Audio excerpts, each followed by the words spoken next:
All right, I think it may be working. It's obviously lagging a couple, like maybe a minute behind. That seems to be the norm. All right. Well, at least I got it working. Soon. Oh, guys, I'm so nervous about it crashing. I am obviously late, right? This was scheduled for about 7 o'clock. It is now 7:30. I am very sorry that I'm late, but what else was I gonna do? OBS kept crashing. It was a real problem. I have not done streams much at all. I did a few in the past. I had done some streaming of Dragon Age the Veilguard around when it came out, but very little. Very little. I didn't get very far because lives make me nervous. And yet here I am. Only for you guys. Only for you guys. The only thing that I know about this game at all is that it's a story game, like mostly reading. A visual novel. That's what I'm trying to say. A visual novel. A visual novel? I haven't done a visual novel ever? No way. I must have at least once, right? I genuinely can't think of a time where I've played through an actual visual novel. Although my brain is now going to when I was very young and would read those little, choose your own adventure books. Is that kind of similar, maybe? Except not a video game? Well then, I guess I'm gonna get started on this novel. I'm very excited, but I guess I should do the YouTube thing because this is live, but it will stay on YouTube, right? That's how this works. Well, hi, my friends. Welcome back to my channel. Thank you so much for joining me today. My name is Jessa, and it is very nice to see you. Today, we are beginning Doki Doki Literature Club, which is a visual novel that is apparently very weird. And I'm very excited to actually play this because I've been saying I'd play it for like a couple months now, and it sounded like the perfect thing to stream for you guys, and so I am well prepared. I've got coffee and everything. Oh, and this is my Dragon Age mug. It's a Hanged Man mug, but yeah, I love it so much. I've also got water. Are you prepared too before we get started? Something to drink, something to eat, something to snuggle on, maybe someone to snuggle with. Then if you're as ready as I am, let's get to this. I'm gonna assume I just click on this screen. That's all I can assume. Indeed, individuals suffering from anxiety or depression may not have a safe experience playing this game. What? For content warnings, please visit... Okay, I actually will go to that website so that you, lovely friends of mine, can have the warnings, because I do not know what the warnings will be, and I think that is important. Oh, wow, that is the tiniest text I have ever seen in my life. So give me a moment, because I'm a little bit blind. It may not be suitable for you if you are affected by any of the following themes: depression, suicide, self-harm, abuse. These themes are not merely suggested, but are portrayed. All right, I will close that and not read any further for the sake of potential spoilers. All right, then. We have all seen the warnings. I think we're ready. By playing Doki Doki Literature Club, you agree that you are at least 13 years of age, and you consent to your exposure of highly disturbing content. I do. Oh! A sound. What was that sound? I have no idea what that sound was, but I liked it. It sounded exciting. I'm going to click I agree. That's what the sound was. The sound was me actually going over I agree. No wonder it was an exciting sound. All right, I agree.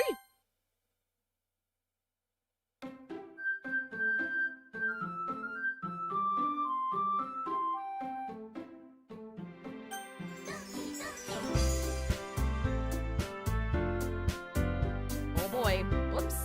Minimize things I didn't mean to minimize. Just trying to clear off my desktop so I could see everything. Woo! Oh, it has a cool soundtrack. Good, I love a good soundtrack. I'm digging this already. It's very bubbly, I'll say, for a game that gave us such severe warnings. Oh boy! Load game, I've never played this before. I guess that's fine. Should I fuck with the settings at all? Let me see.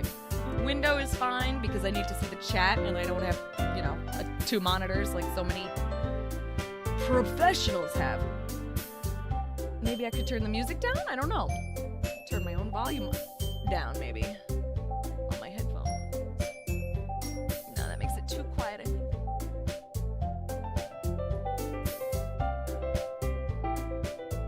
turn the music volume down very slightly, just like that much.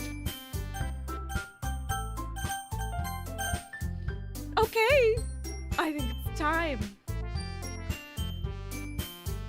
All right, new game. Who are you, ladies, and when can I meet you? Please enter your name. Okay, I can do that.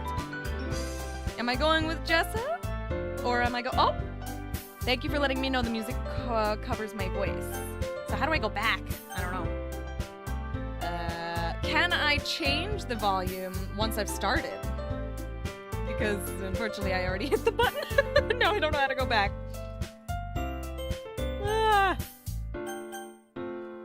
Okay. Oh, I could also shuffle my chair a little closer to my mic too. That could help. Okay. Hey. Okay. Is this one of those things where I need to click for the... Yes, I see an annoying girl running towards me from the distance, waving her arms in the air like she's totally oblivious to any attention she might draw to herself. That girl is Sayori, my neighbor and good friend since we were children. You know, the kind of friend you'd never see yourself making today, but it just kind of works out because you've known each other for so long. We used to walk to school together on days like this, but starting around high school, she would oversleep more and more frequently, and I would get tired of waiting up. But if she's going to chase after me like this, I almost feel better off running away. However, I just sigh and idle in front of the crosswalk and let Sayori catch up to me. Ha ha ha ha ha. Sayori looks quite distressed, doesn't she? I overslept again! Ah! But I caught you this time. Well, maybe only because I decided to stop and wait for you. You say that like you were thinking about ignoring me. Oh, she's being so cute about it. That's mean, Jessa. I'm sorry. Well, if people stare at you for acting weird, then I don't want them to think we're a couple or something. What? What? Oh, it's so judgy. I can access settings now if I want to. That's great. Oh, thank you for letting me know. I didn't notice those little buttons on the bottom there. All right, that feels less deafening for me. Can you hear me a little better now? Because of the slight lag, I will wait and simply boogie.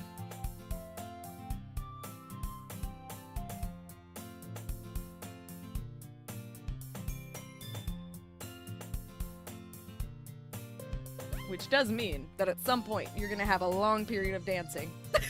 So I'm very sorry. Am I audible? That's the question now. Yay, I'm so glad. Thank you, Alejandro. I appreciate it. Well, now I very much apologize for the dancing, because now you're stuck with it. Gotta love that little lag. Okay, and now I can return. Okay. Well, if people stare at you for acting weird, then I don't want them to think we're a couple or something. That's really sad. Oh, I don't like the idea of people staring at anyone because they're being weird. Definitely I'm not speaking from experience at all. Fine, fine. You did wait for me after all. I guess you don't have it in you to be mean even if you want to. Whatever you say, Sayori. Hee hee hee. We cross the street together and make our way to school. As we draw near, the streets become increasingly speckled with other students making their daily commute. By the way, Jessa, have you decided on a club to join yet? A club? I told you already I'm not really interested in joining any clubs. I haven't been looking either. That's not true. You told me you would join a club this year. Did I? I'm sure it's possible that I did in one of our many conversations where I dismissively go... Sorry. I'm sure it's possible that I did in one of our many conversations where I dismissively go along with whatever she's going on about. Oh, that's rough. Hello, Erin. It is nice to see you. Thank you for being here. That doesn't seem very nice. I sort of think that maybe I am not a very nice friend to our friend here, our friend Sayori here. Sayori likes to worry a little too much about me, when I'm perfectly content just getting by on the average, while spending my free time on games and anime. I mean, listen. Don't call me out. Uh-huh. I was talking about how I'm worried that you won't learn how to socialize or have any skills before college. Any skills? Gee, that's nice. Your happiness is really important to me, you know. Well, that's nice of you, Sayori. And I know you're happy now, but I'd die at the thought of you becoming a NEET in a few years because you're not used to the real world. What's a NEET? What the frick is a NEET? That concerns me. Oh, I actually have to drink from the other side of my mug because there's a chip on that side. What the heck is a NEET? I'm very excited to find out. A NEET. You trust me, right? Well, I don't know. I guess if we're friends. Don't make me keep worrying about you. Alright, alright. I'll look at a few clubs if it makes you happy. No promises, though. Will you at least promise me you'll try a little? Yeah, I guess I'll promise you that. Yay! Oh, she's cute! Why do I let myself get lectured by such a carefree girl? More than that, I'm surprised I even let myself relent to her. I guess seeing her worry so much about me makes me want to ease her mind at least a little bit, even if she does exaggerate everything inside of her head. Alejandro is letting me know a young person who is no longer in the education system and who is not working or being trained for work. Ah, that's a NEET according to the English dictionary. Thank you so much, Alejandro. That is actually very helpful. Puts a lot of context there. A NEET! Who'd have thunk? All right. She exaggerates everything inside her head, apparently. Okay. Oh. The school day is as ordinary as ever. Ugh. That sentence came out funky.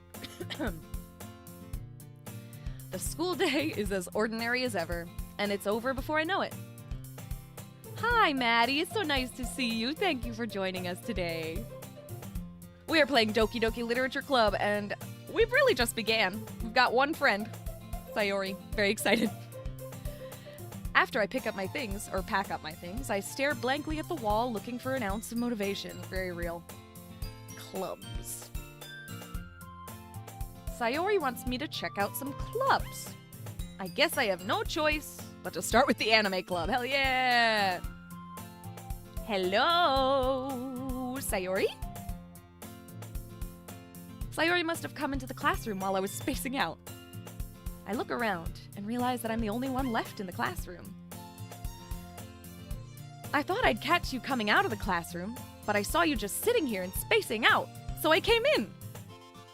Honestly, you're even worse than me sometimes. I'm impressed. Well, you don't need to wait it up for me if it's going to make you late to your own club. Well, I thought you might need some encouragement, so I thought, you know... Know what? Well, that you could come to my club. Sayori. Yeah? She's so cute. There is no way I am going to your club. Why? Meanie. Why is she so adorable? What is happening here? Ah, well, there we go. It's in the title. I should have known. Sayori is vice president of the literature club. Not that I was ever aware that she had any interest in literature. Huh? In fact, I'm 99% sure she only did it because she thought it would be fun to help start a new club. Huh. Since she was the first one to show interest after the one who proposed the club, she inherited the title vice president. That said, my interest in literature is guaranteed to be even less. Yeah, I'm going to the anime club. Come on, please. Oh, she's so cute. Why do you care so much anyway? Well... I kind of told the club yesterday I would bring in a new member. Oh, Sayori. And Natsuki made cupcakes and everything. Don't make promises you can't keep. I can't tell if Sayori is really that much of an airhead or if she's so cunning to have already planned all of this out. It's so worth it, you think? You love every single character. That's really nice. It says a lot about the quality of the game and the characters themselves, huh? Let out a long sigh. Fine. I'll stop by for a cupcake, okay? I mean, who can say no to cupcakes? Yay! Let's go! And thus today marks the day I sold my soul for a cupcake. I mean, I totally would. I love cupcakes. I dejectedly follow Sayori across the school and upstairs, a section of the school I rarely visit, being generally used for third-year classes and activities. Sayori, full of energy, swings open the classroom door. Everyone, the new member is here. It's me. I told you, don't call me new member. I glanced around the room. Girl 1. She doesn't have a name, huh? Welcome to the Literature Club. It's a pleasure meeting you. Sayori always says nice things about you. Girl 2. Seriously? You brought a boy? Way to kill the atmosphere. Ah, Jessa, what a nice surprise. Thanks. Welcome to the club. All words escape me in this situation. I'm feeling that. Ah, Yuri is your wife? Good to know. I don't know who Yuri is yet, because they're all called Girl 1, Girl 2, Girl 3 right now. This club is full of incredibly cute girls. It is. What are you looking at? If you want to say something, say it. Sorry. Natsuki. Humph.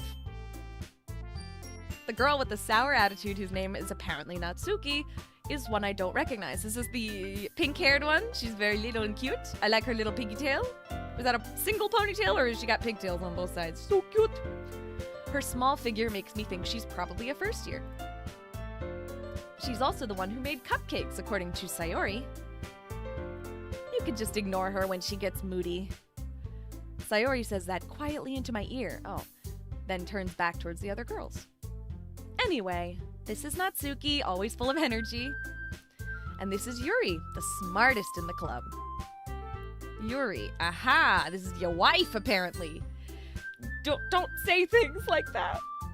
Yuri, who appears comparably more mature and timid, seems to have a hard time keeping up with people like Sayori and Natsuki. Well, it's nice to meet both of you. And it sounds like you already know Monica. Is that right? I don't know Monica, but I'm sure I'm about to meet her. That's right. Aha! Monica! It's great to see you again, Jessa. Okay, apparently we're friends. It's great to see you too, Monica. She smiles sweetly. We do know each other. Well, we rarely talked, but we were in the same class last year. Okay. Monica was probably the most popular girl in class. Smart, beautiful, athletic. Basically completely out of my league. So having her smile at me so genuinely feels a little... You too, Monica. Come, sit down, Jessa. We made room for you at the table so you could sit next to me or Monica. Thanks, Sayori. That's kind of sweet. I'll get the cupcakes. Hey, I made them. I'll get them.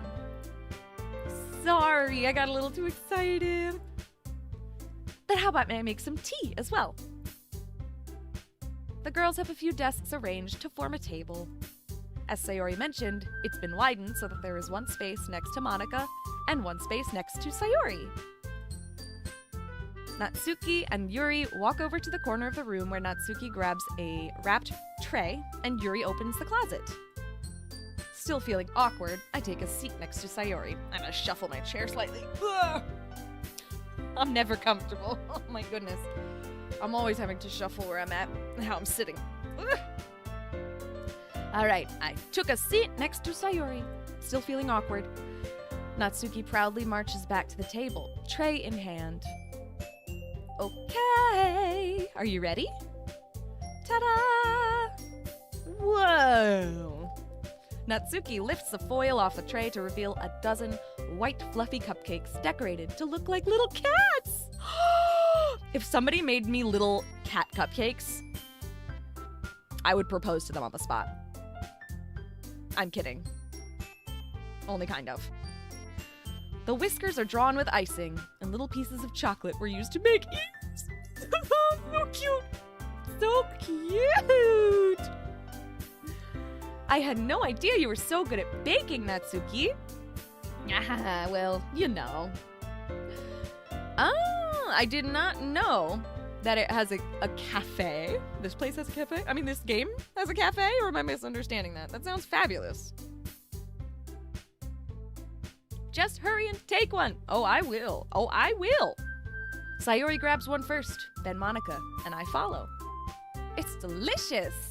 Sayori talks with her mouth full and has already managed to get icing on her face. I turn the cupcake around in my fingers, looking for the best angle to take a bite. So real when it comes to cupcakes. So real. I wish I had a cupcake now, god damn it. Natsuki is quiet. I can't help but notice her sneaking glances in my direction. Is she waiting for me to take a bite? I finally bite down. The icing is sweet and full of flavor. I wonder if she made it herself. This is really good. Thank you, Natsuki. Why are you thanking me? It's not like I... Haven't I heard this somewhere before? I don't know. Made them for you or anything. You did. Huh? I thought you technically did. Sayori said, well, maybe. But not for, you know, you. Dummy. Okay. I give up on Natsuki's weird logic and dismiss the conversation. I like her weird logic. Yuri returns to the table carrying a tea set. Oh. She carefully places a teacup in front of each of us before setting down the teapot next to the cupcake tray. You keep a whole tea set in this classroom? Don't worry, the teachers gave us permission. Aw. After all, doesn't a hot cup of tea help you enjoy a good book? You know, I cannot argue with that. I guess. Don't let yourself get intimidated. Yuri's just trying to impress you. Oh, is she? That's not... Insulted, Yuri looks away. Jeez. I meant that, you know, I believe you. Well, tea and reading might not be a pastime for me, but I at least enjoy tea. I'm glad. Yuri faintly smiles to herself in relief. Monica raises an eyebrow and then smiles at me. So, what made you consider the literature club? I was afraid of this question. Something tells me I shouldn't tell Monica that I was practically dragged here by Sayori. Maybe. Pony 2, hello! It is nice to see you. Thank you so much for joining us. Well, I haven't joined any clubs yet, and Sayori seemed really happy here, so that's a good answer, okay. That's okay, don't be embarrassed. We'll make sure you feel right at home, okay? As president of the literature club, it is my duty to make the club fun and exciting for everyone. Monica, I'm surprised. How come you decided to start your own club? You could probably be a board member for any of the major clubs. Weren't you a leader of the debate club last year? Ooh, fancy. Well, you know. To be honest, I can't stand all of the politics around the major clubs. It feels like nothing but arguing about the budget and publicity and how to prepare for events. I'd much rather take something I personally enjoy and make something special out of it. You see, I agree with you, Monica. That is exactly how I feel about life. And if it encourages others to get into literature, then I'm fulfilling that dream. Woohoo! Aw, Sayori's so cute. Monica is a really great leader. Yuri also nods in agreement. And I'm surprised there aren't more people in the club yet. It must be hard to start a new club. You could put it that way. Not many people are very interested in putting out all the effort to start something brand new. Exactly true. Someone's got to start something new, otherwise the world will never continue. Especially when it's something that doesn't grab your attention, like literature. You have to work hard to convince people that you're both fun and worthwhile. But it makes school events like the festival that much more important. I am confident that we can all really grow this club before we graduate. You think? Right, everyone? Yeah! We'll do our best. You know it! Everyone enthusiastically agrees. Such different girls, all interested in the same goal. Monica must have worked really hard just to find these three. Maybe that's why they were all so delighted by the idea of a new member joining? Maybe. Though I still don't really know if I could keep up with their level of enthusiasm about literature. So, Jessa, what kind of things do you like to read? Well, considering how little I've read these past few years, I don't really have a good way of answering that. Manga. I mutter quietly to myself, half joking. Natsuki's head suddenly perks up. Oh! It looks like she wants to say something, but she keeps quiet. Not much of a reader, I guess. Well, that could change. Could it? What am I saying? I spoke without thinking after seeing Yuri's sad smile. Oh, so real, girl. All it takes is a pretty girl to look a little sad, and wow, does it just make you wanna, oh, I'll do whatever you want, baby. It makes you want to do anything for them. Anyway, what about you, Yuri? Well, let's see. Yuri traces the rim of her teacup with her fingers. My favorites are usually novels that build deep and complex fantasy worlds. The level of creativity and craftsmanship behind them is just amazing to me. And telling a good story in such a foreign world is equally impressive. Yuri goes on, clearly passionate about her reading. She seemed so reserved and timid since the moment I walked in, but it's obvious by the way her eyes light up that she finds her comfort in the world of books, not people. Oh! But I like a lot of things. Stories with deep psychological elements usually immerse me as well. Oh, I feel that, Yuri. I feel that. Isn't it amazing how a writer can so deliberately take advantage of your own lack of imagination to completely throw you for a loop? Anyway, I've been reading a lot of horror lately. Oh, I read a horror book once. I desperately grasp at something I can relate to at a minimal level. At this rate, Yuri might as well be having a conversation with a rock.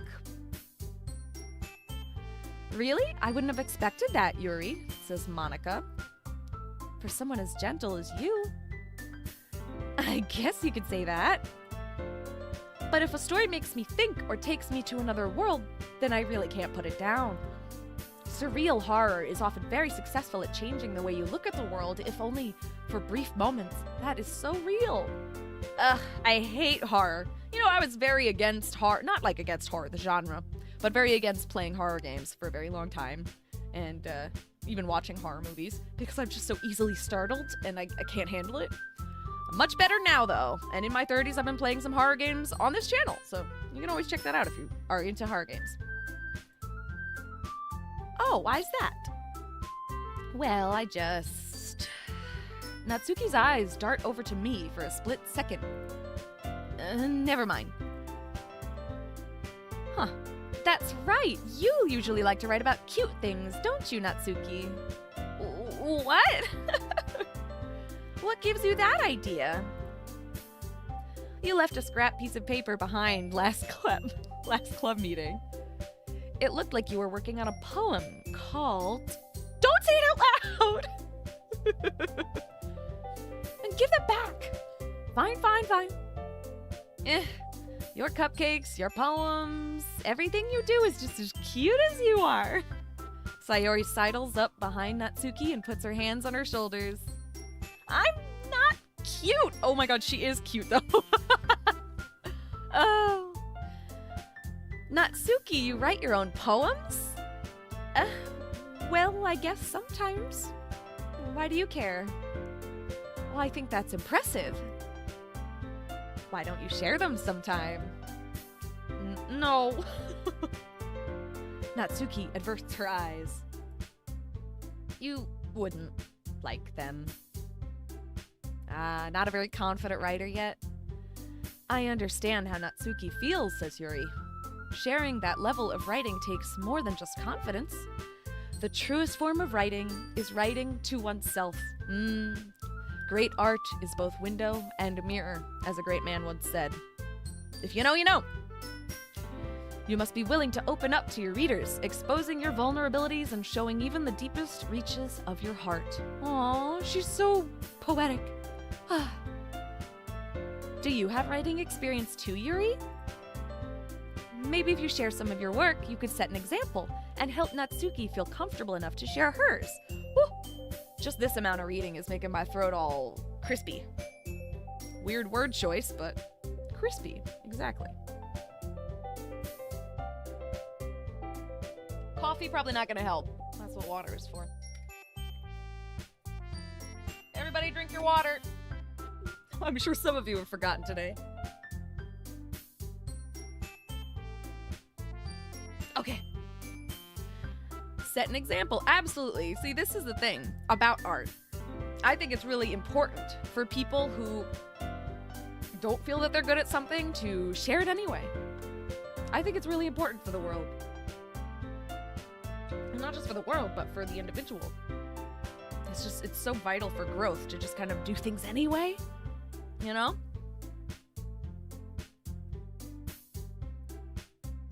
I guess it's the same for Yuri. Oh, I wanted to read everyone's poems. So did I. We all sit in silence for a moment. Awkward. Alejandro is letting me know. Oh, is Alexandro? Is this a different Alex?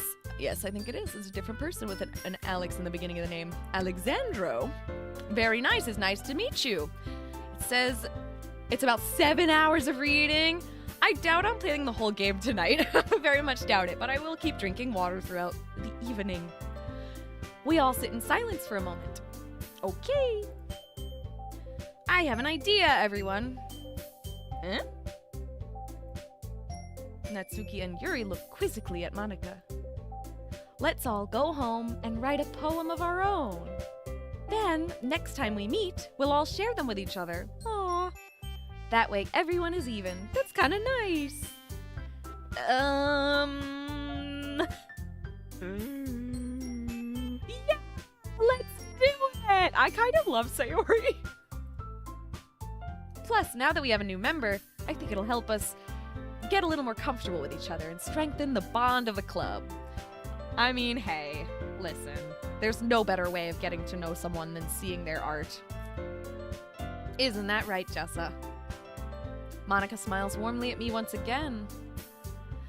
Hold on, there's still one problem. What's that? Now that we're back to the original topic of me joining the club, I bluntly come forth with what's been on my mind the entire time. I never said I would join this club. Sayori may have convinced me to stop by, but I never made any decision yet. I still have other clubs to look at, and, I lost my train of thought. Real. All 4 girls stare back at me with dejected eyes. No! What? Oh, I'm sorry, I'm not. Stop. Don't look so disappointed. I will cry. No!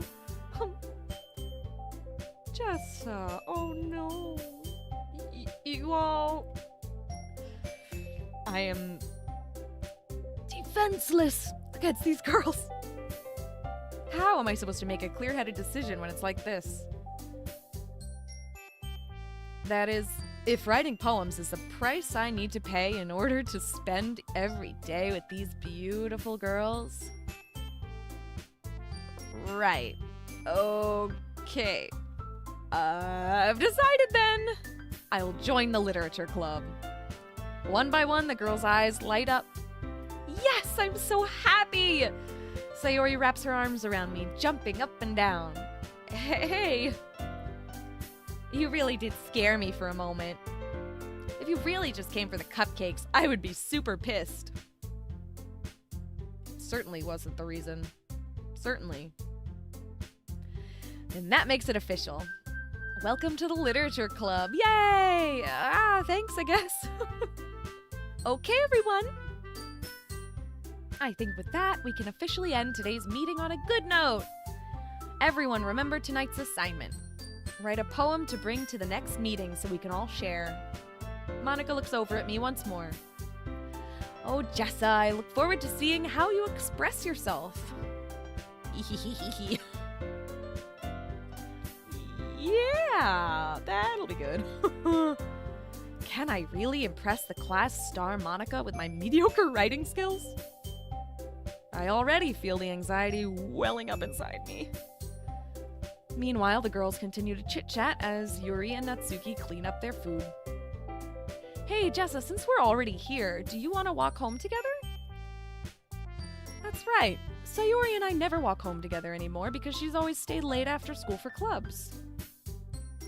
Sure, might as well. Yay! With that, the two of us depart the club room and make our way home. The whole way, my mind wanders back and forth between the four girls. Sayori, Natsuki, Yuri, and of course, Monica. Will I really be happy spending every day after school in a literature club? Perhaps I'll have the chance to grow closer to one of these girls. All right. I'll just need to make the most of my circumstances, and I'm sure good fortune will find me. And I guess that starts with writing a poem tonight. Oh boy. Oh! It's time to write a poem. Pick words you think your favorite club member will like. Something good might happen with whoever likes your poem the most. What? Oh, someone new! Welcome, Ribbit from TADC. It's very nice to see you. Thank you for being here. Pick words. I have to pick words? Oh, I see. They're giving me a list. I have to know my favorite already, but I barely know them.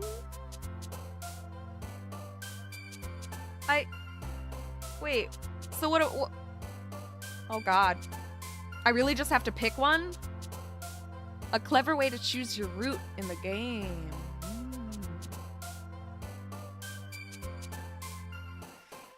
It does seem clever. If this is going to have some kind of actual impact, that is really clever. Yeah.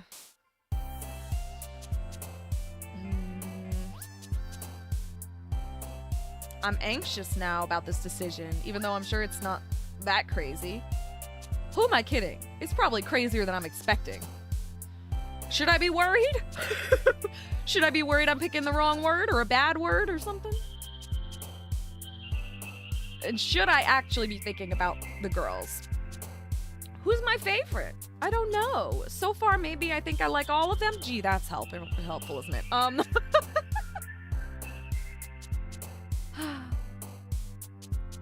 Right now, I'm leaning towards these three anyway. Monica isn't really standing out to me that much yet, but these three are. Yuri is definitely... Okay, whichever chibi jumps is the word each girl likes. Is that so? Who'da thunk? Oh my god. Who would have thought?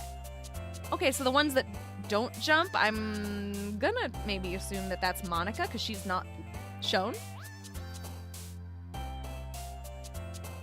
It's so cute. It's so cute how they move. Oh, they all like fireworks.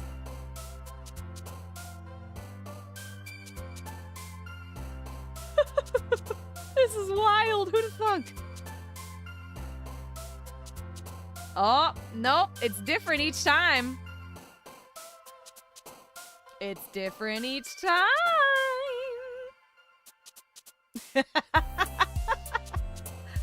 Oh boy, I won't be worried. Okay. I won't be worried. I'm supposed to be expressing what exactly, though? Like, what mood am I going for? Like, myself? For these girls?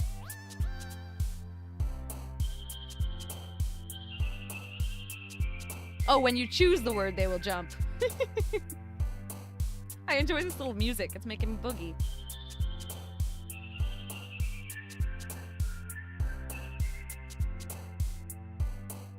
I'm kind of drawn to fireworks, loud, and music. I don't know what that says about me. Maybe I should go with music. I just went with it. I don't know. I don't know which one jumped either. I have no idea. Dance. Sensation. Happiness. Effulgent. Quite a word use. My goodness. I think the first time I ever heard the word effulgent is definitely in Buffy. It's in a flashback with Spike, but I couldn't tell you what episode. Normally I could, but I'm too tired. Kitty! I'm sorry, one of these words is kitty. You know I have to choose it. Effulgent, dark, fickle, explode, misfortune. Oh, Sayori jumped at that? That's good, because I like her. I really want to say kitty. Oh, definitely. Of course she jumped at that. That's so cute. Valentine, vivacious, philosophy, Doki Doki. Strawberry, rose, flower, agonizing, forgive, analysis.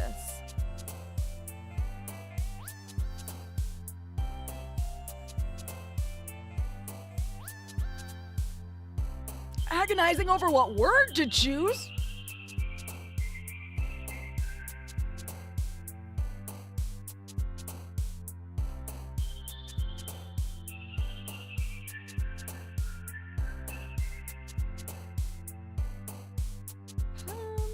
Analysis. I didn't see who jumped. I keep forgetting. Oh, Maddie is telling me if the word depression shows up, press that one. Oh, trust me, bro. Okay, bro, I'll trust you. Oh, I'll trust you.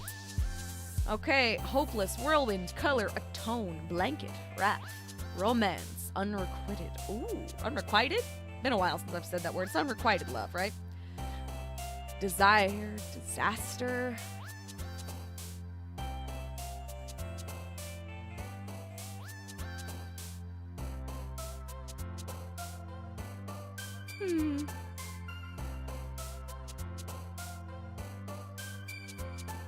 Color. Oh, Sayori! Imagination, friends, twirl, shame, childhood, bed, vertigo, captive, inferno, fear. Woo. Let's see.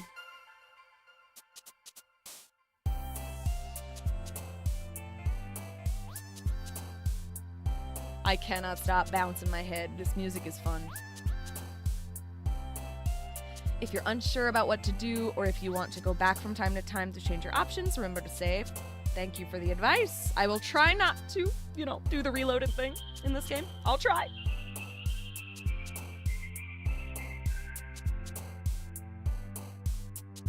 Imagination. Ooh, Yuri jumped at that. How nice. Melody, shopping, uncanny, sticky. Breathe, electricity, ribbon, sparkle, rain cloud, aura.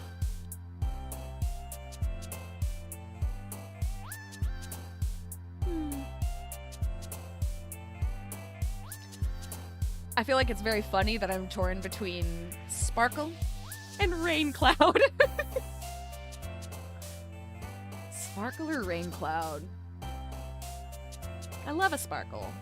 I also love a rain cloud. What can I say? I'm gonna go with rain cloud. Oh, Sayori bounced at that. And then I see the word bouncy right here. Pain. Rainbow, cry, unrestrained. Disoriented, determination, hair, uncontrollable, bouncy, giggle. I love the word bouncy. I love the word giggle. I love the word unrestrained. Stay hydrated.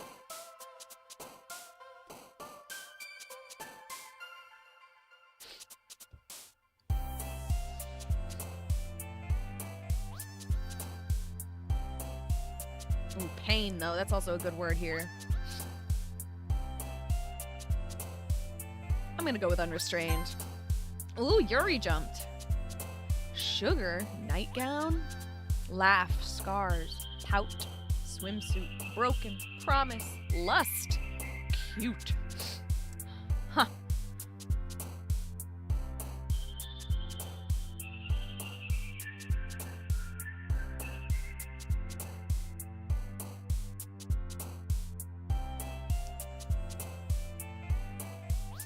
I'm kind of drawn to... I'm drawn to sugar, scars, broken, and laugh.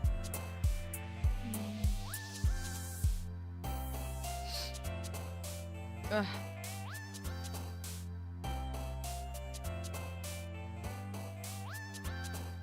I think I might go with broken. I don't really know why I'm necessarily being drawn to these words. I'm just kind of staring at them until I think one sounds nice. And, I don't know. That's kind of what I'm doing. It's just intuition here, because I don't know these girls that much, obviously. She seems like a sad one, like a sad girl, and I do love a sad girl. We've got a sort of bubblegum pink girly who likes kitties and doesn't like horror. And Sayuri, who seems like a bit of a weird one, and I'm so down for that.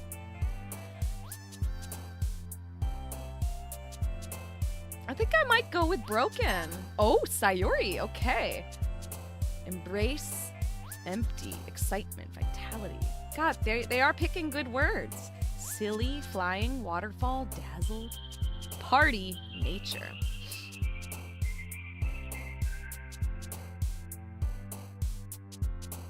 How did you pick your words? Your first time, anyway. If you've played this game, I would be so curious.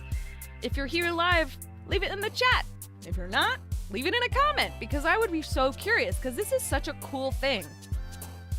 Just having us pick words without any context, and then, well, at least because the chat has told me, letting me know that this is going to have some kind of actual impact on the way the story goes. That's so wild. So I'm curious how you chose these words.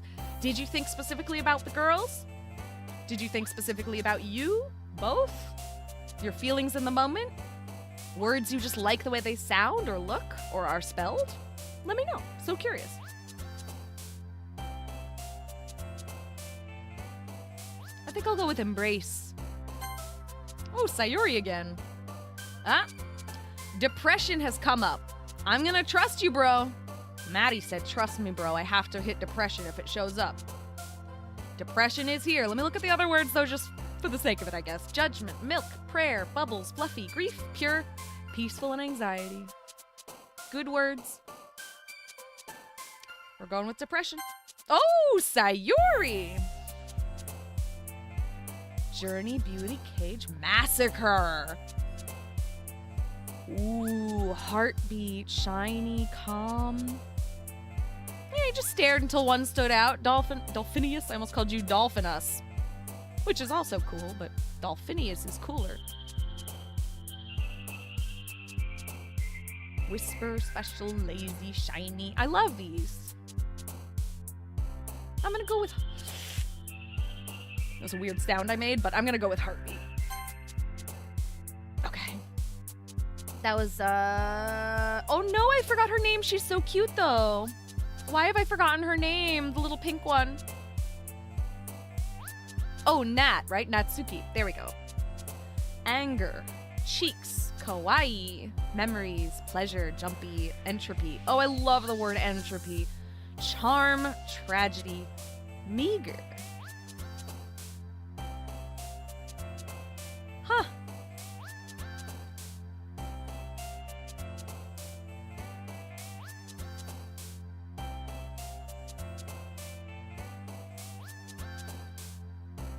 I love the word entropy, so I'm gonna keep going with it. Because my eyes keep being drawn to it, I mean. So I'm just gonna go with what my eyes keep going towards. Woo! Sunny, adventure, frightening, sadness, graveyard, chocolate, holiday, cheer, play, covet. I love the word covet. I also love the word chocolate. And I really want chocolate. God damn it. Oh.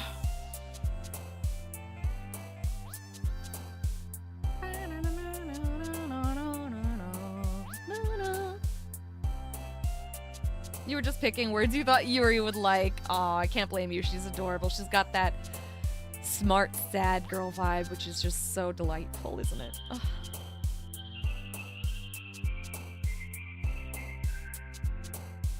Has it been 10 years since this game came out? I did not realize that. Wow.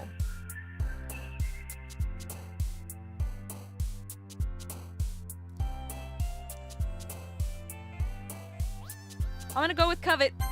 Oh! Yuri liked that one. Yay. Extreme.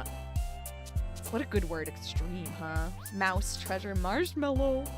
I love marshmallow. Marshmallows make me think about my cat. She's big marshmallow. Oh, huggable, you know. Anime, amazing. Lollipop, parfait. Oh, fancy. Unstable. It is so wild how different the words they give you are, and I kind of love that. All the way from literally vanilla to unstable. Crazy.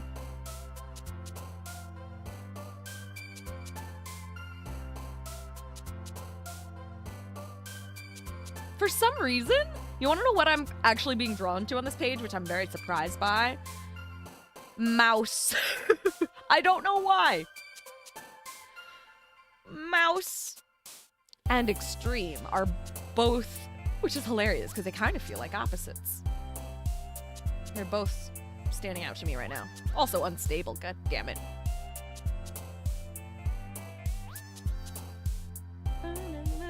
Oh my gosh, I'm gonna be hearing this in my dreams tonight, aren't I?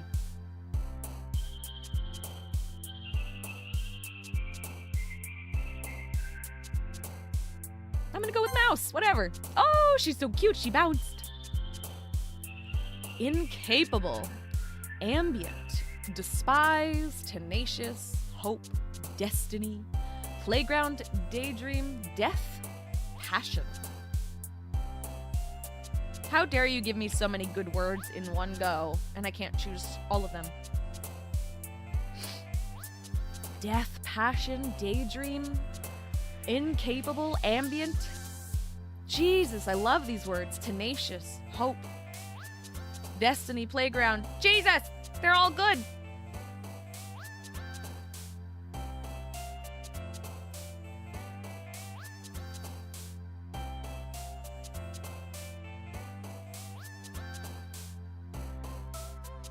I think I'm going passion. Oh! Sweet, smile, awesome, proof, infallible, ocean, lipstick, fun, precious, nibble. Okay. Poof. I just realized that says poof, not proof. Proof. I mean poof, not proof. Poof. Fascinating. I kind of love that. But I think I'm drawn to infallible, actually. Oh, Yuri!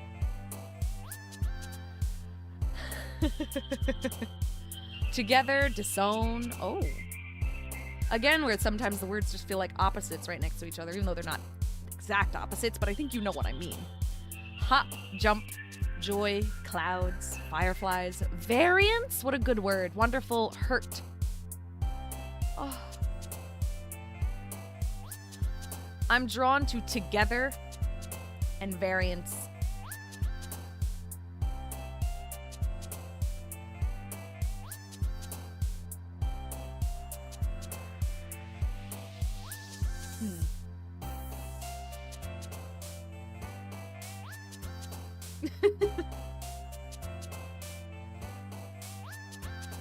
Ah, you're good, Maddie. I have no idea what you're talking about, but I keep seeing you say the word cookie, and I'm into that. Can you tell I just want pastries right now?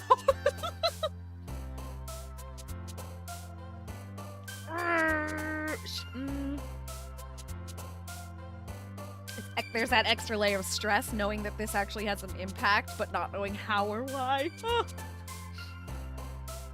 Ah, yes. A gambling addiction and a Yuri addiction, Alexandro says. Excuse me, the best of the best. I'll go with variants. Oh! Yuri! Insight, essence, sing, whistle, warm, existence, puppy, skirt, question, alone. Oh, man. How dare you give me words like essence, existence, insight, and puppy all at once? Oh, hello, Crimson. How are you doing? It's so nice to have you here.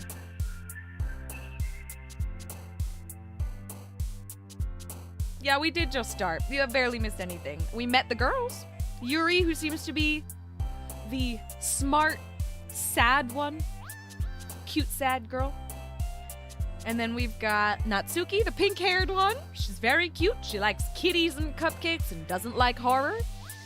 And then Sayori, who seems like the weird one, I suppose. Kind of implying that she's annoying because she's like clinging to the protagonist, which is me, I guess. And like dragged her to her club, and that's it. Yeah, that's just the beginning. We have been dragged to literature club. We're writing a poem. I love Natsuki, and I don't even know her yet. I think she's precious. Look at her little face. Look at her.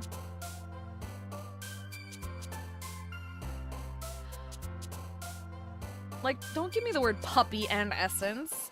Puppy is cute. I feel obligated to pick puppy. But I'm going with essence. Oh, Yuri again. Tears, pink, heart, dream, horror, misery, fantasy, suicide, headphones, vacation. Ooh. I'm torn.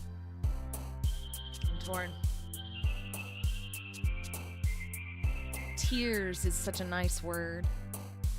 Pink is such a nice word. Fantasy, misery, even suicide, words I like. And while I think, I simply get to dance.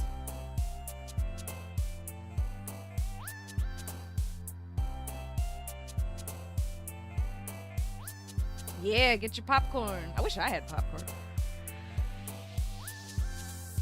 Oh, I think I'm leaning fantasy. Nope, I already changed my mind. I already changed my mind. Oh, good point, Dolphinius. Is it tears as in crying or tears as in ripping? I have no idea.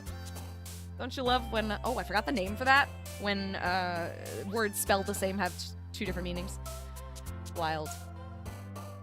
Random question for chat. Oh, I see. Who's your least favorite Doki? Ah, I won't know yet, but feel free. Ooh.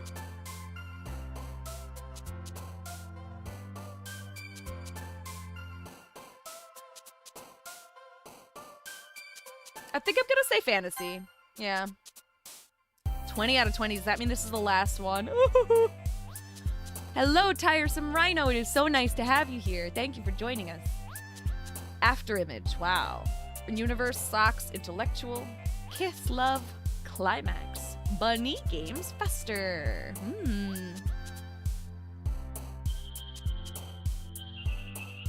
I may choose Afterimage because wow, what a word. What a word. I'm so curious how this is going to affect the story. But before I click it, because I don't... do you think if I click it, you probably know. Somebody here probably knows. If I click it, is it going to immediately take me into the rest of the story? Or is this a good moment to use the bathroom? I feel like it's probably a good moment because I feel like it's about to... things are about to happen. We're going to go back to literature club. Share the poem. You know? Well, I'm moving things. Don't move things. You know once you move things, everything falls apart. This is one of your favorite games. I'm so glad to hear it. I swear, everyone seems to love this game. I really think it says something about the quality of it. Alright. I'm gonna take, like, a single moment. Not like an actual moment, but you know what I mean. I'm gonna take a moment, go to the bathroom, and I have no idea how to pause the stream, so you guys are just gonna see the back of my chair for a minute. Have fun. Enjoy. Okay, but I am here now. I do hope you're okay, Maddie. Oh, you're making a podcast for Doki Doki? Looking for new players to invite on once they finish the game to talk about it. I would totally be interested. I have no idea what the rest of this game is going to be like, but I'm totally interested already. This is fabulous already. I'm just loving the idea of the poem. The poem! How could a poem have such an impact? And I think that's so creative. You got dragged here by your, to the hospital by your dad because your brother has to get surgery. I'm sorry. I hope your brother's okay. All right. I am going with after image. Big surprise. That's a great word. These are all good words, though, of course. Intellectual. Universe. After image, though. Oh, that was a Yuri word. Hi again, Jessa. Hi, Monica. Glad to see you didn't run away on us. I want to test it out. Can I use the keyboard or do I have to click? I can just use the keyboard. That's really great to know because my mouse is like slightly underneath my mic. No one needs to know the setup of my desk, but I am an oversharer. So when I use my mouse, it's so likely that I will bump my mic. But if I bump my mic, all my technology falls apart. I don't know why. Oh, he's got a dental problem today. Well, I wish him very good luck on his surgery. Surgery is very frustrating. All right. Oh yeah, I don't have to use the mouse. How fantastic. Nah, don't worry. This might be a little strange for me, but at least I keep my word. Well, I'm back at the Literature Club. I was the last to come in, so everyone else is already hanging out. Thanks for keeping your promise, Jessa. You're welcome, Yuri. I hope this isn't too overwhelming of a commitment for you. Making you dive headfirst into literature when you're not accustomed to it? Natsuki says, oh, come on, like he deserves any slack. I love that I'm a boy named Jessa. That's fine. We'll just say it's Jessie and I misspelled it. Or I'm just a boy named Jessa. Who's gonna stop me? Sayori told me you didn't even want to join any clubs this year. Well, I apparently didn't. And last year, too. I don't know if you plan to just come here and hang out or what. But if you don't take us seriously, then you won't see the end of it. Natsuki, you certainly have a big mouth for someone who keeps her manga collection in the club room.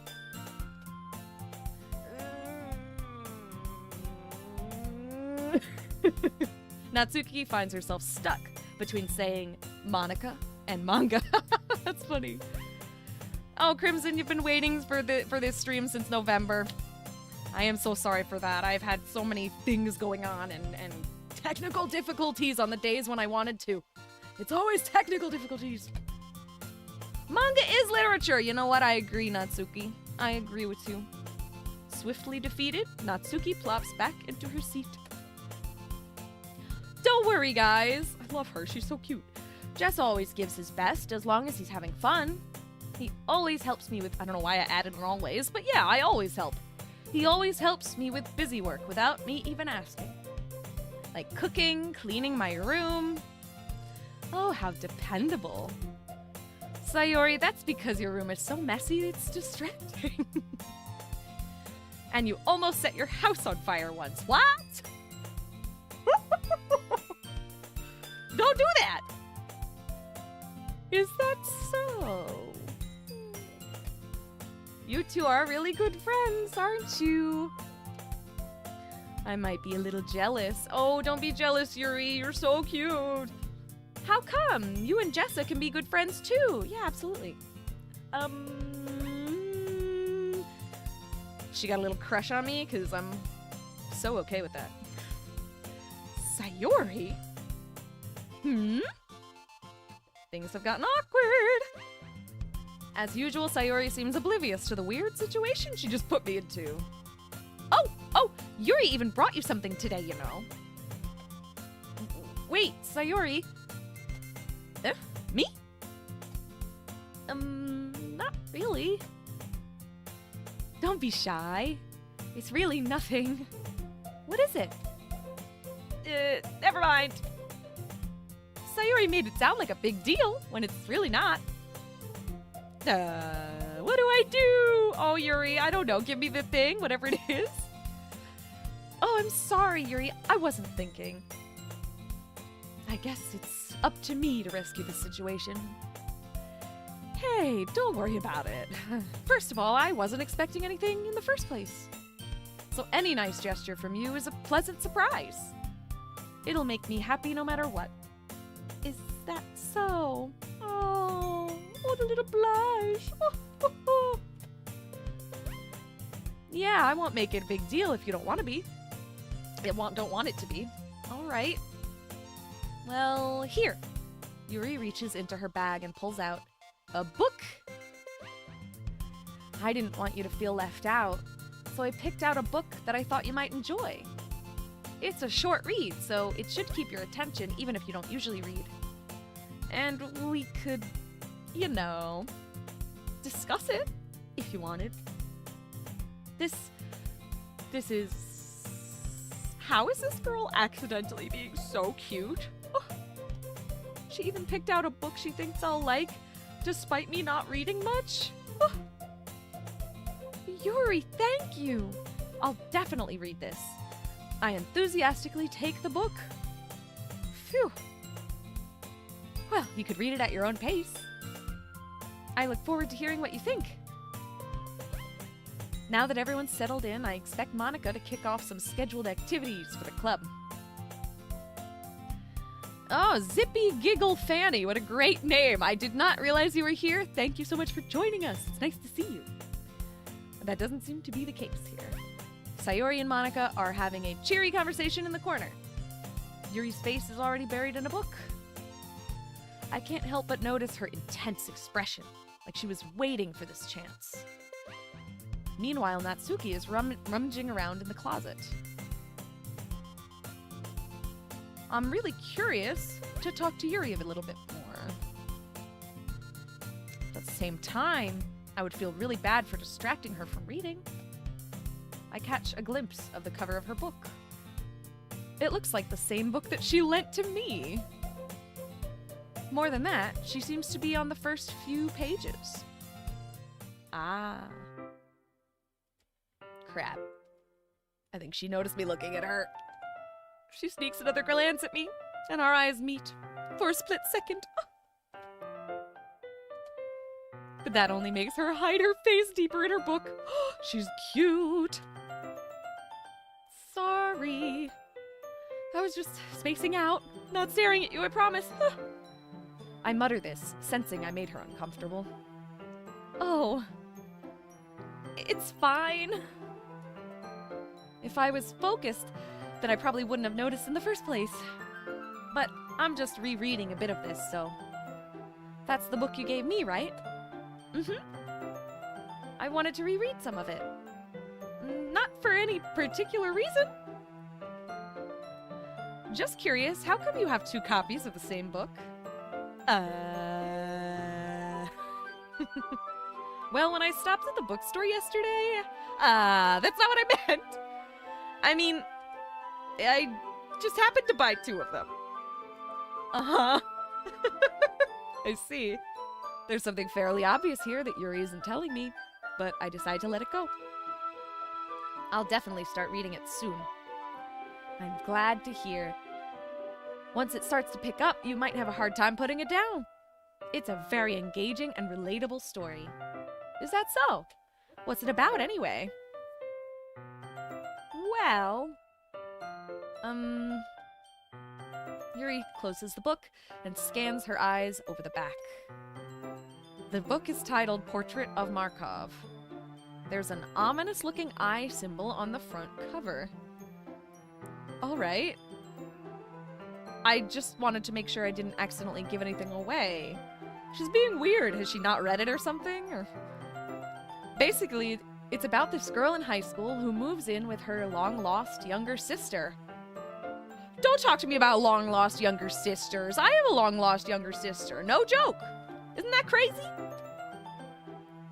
But as soon as she does so, her life gets really strange. She gets targeted by these people who escaped from a human experiment prison. And while her life is in danger, she needs to desperately choose who to trust. No matter what she does, she ends up destroying most of her relationships, and her life starts to fall apart. That's kinda dark, isn't it? Yuri made it sound like it was going to be a nice story, so that dark turn came from nowhere. Yuri gently giggles all of a sudden. Are you not a fan of that sort of thing, Jessa?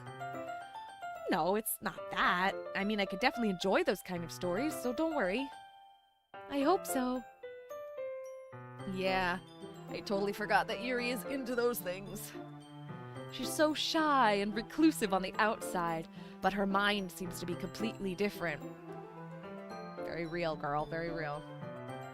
It's just that those kind of stories, they challenge you to look at life from a strange new perspective.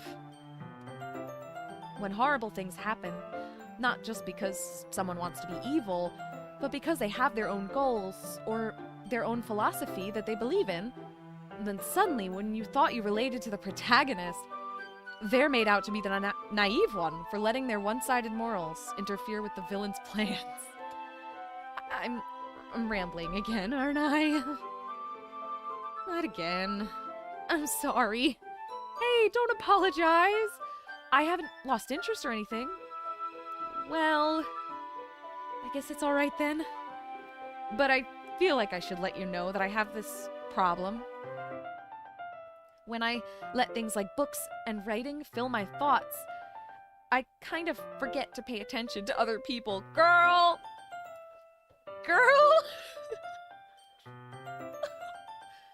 Oh, I feel that. I relate to that deeply. So I'm sorry if I end up saying something strange. Oh, girl, it's okay. People think I say strange things all the time. And please stop me if I start talking too much. I really don't think you need to worry. That just means you're passionate about reading. Exactly. The least I can do is listen. It's a literature club after all. Ah, that's true.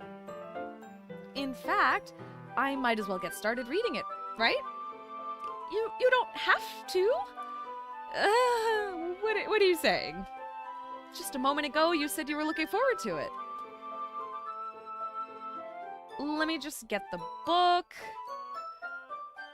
I quickly retrieved the book that I had put into my bag. All right, it's fine if I sit here, right? I slip into the seat next to Yuri's. Yeah. Are you sure? You seem a little apprehensive. I'm sorry. It's not that I don't want you to. It's just something I'm not very used to. What, boys sitting next to you? Oh, reading in company with someone.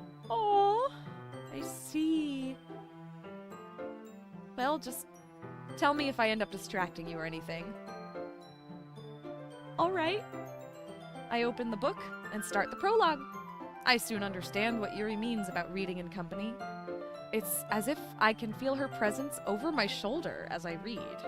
It's not a particularly bad thing. Aww. Maybe a little distracting, but the feeling is somewhat comforting.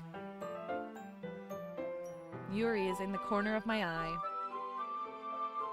I realize that she's not actually looking at her own book.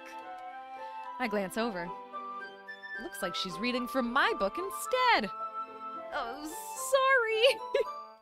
I was just... Yuri, you really apologize a lot, don't you? I do? I don't really mean to. Sorry. I mean...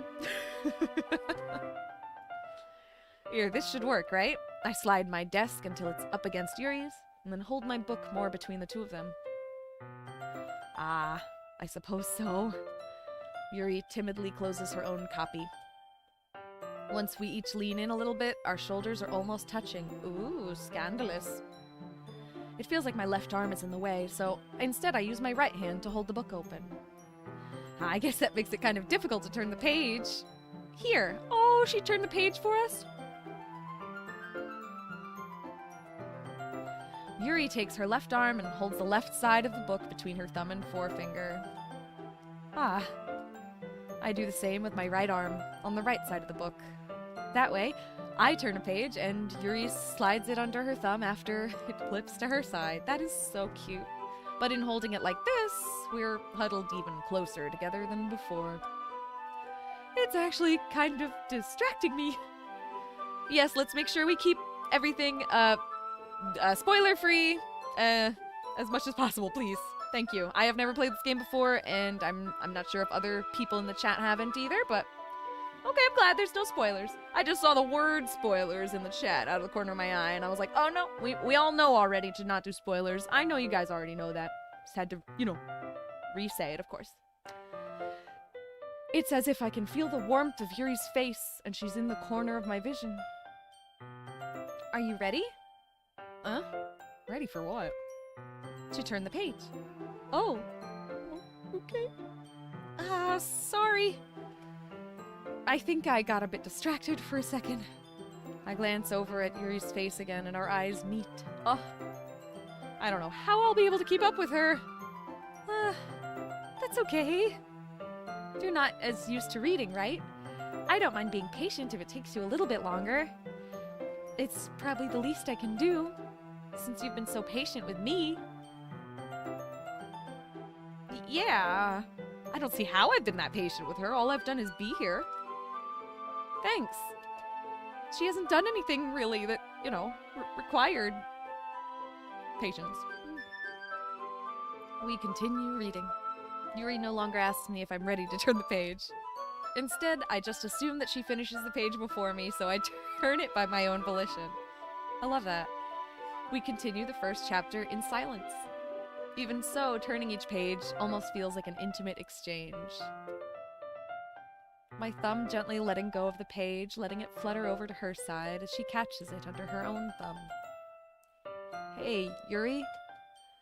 This might be a silly thought, but the main character kind of reminds me of you a little bit. You think so? How does she?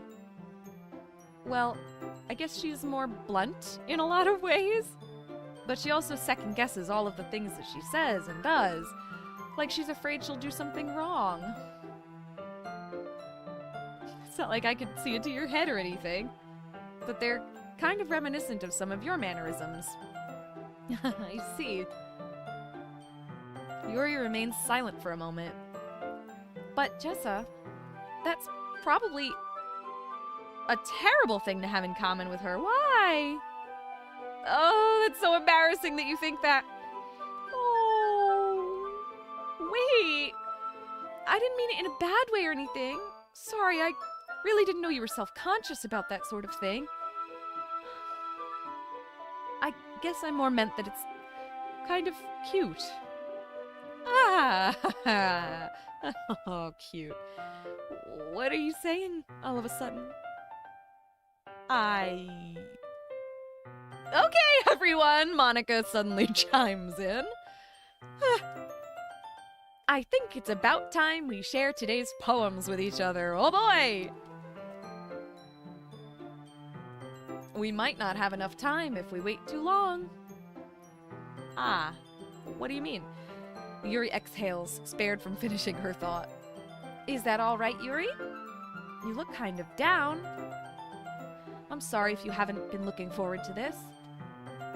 It's not... It's fine. Yuri releases her hand from the book, causing it to close on top of my thumb. All right. I guess I'll do some more reading tonight. Or would you prefer I only read it with you? That's really cute. That's really cute!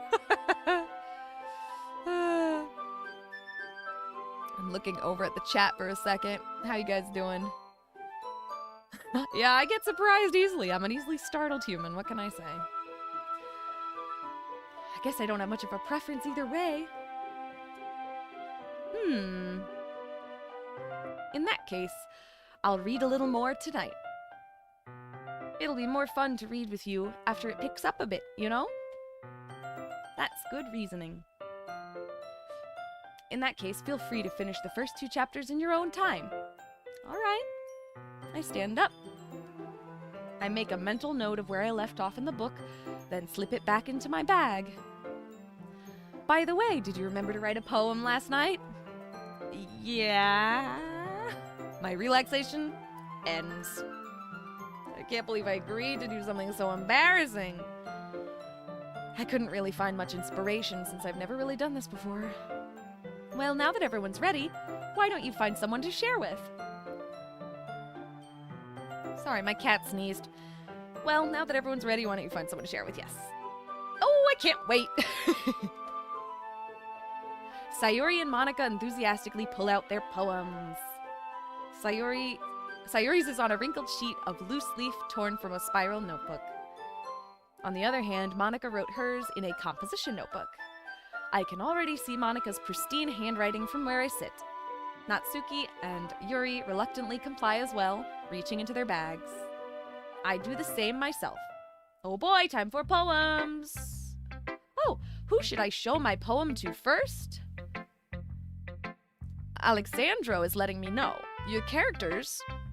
Oh my god, I just suddenly forgot how to read. Don't you love when that happens? The characters' opinions on your poem will show now, depending on the words you chose. Ooh, so you'll know which route you're going for. That is very helpful. Thank you for that.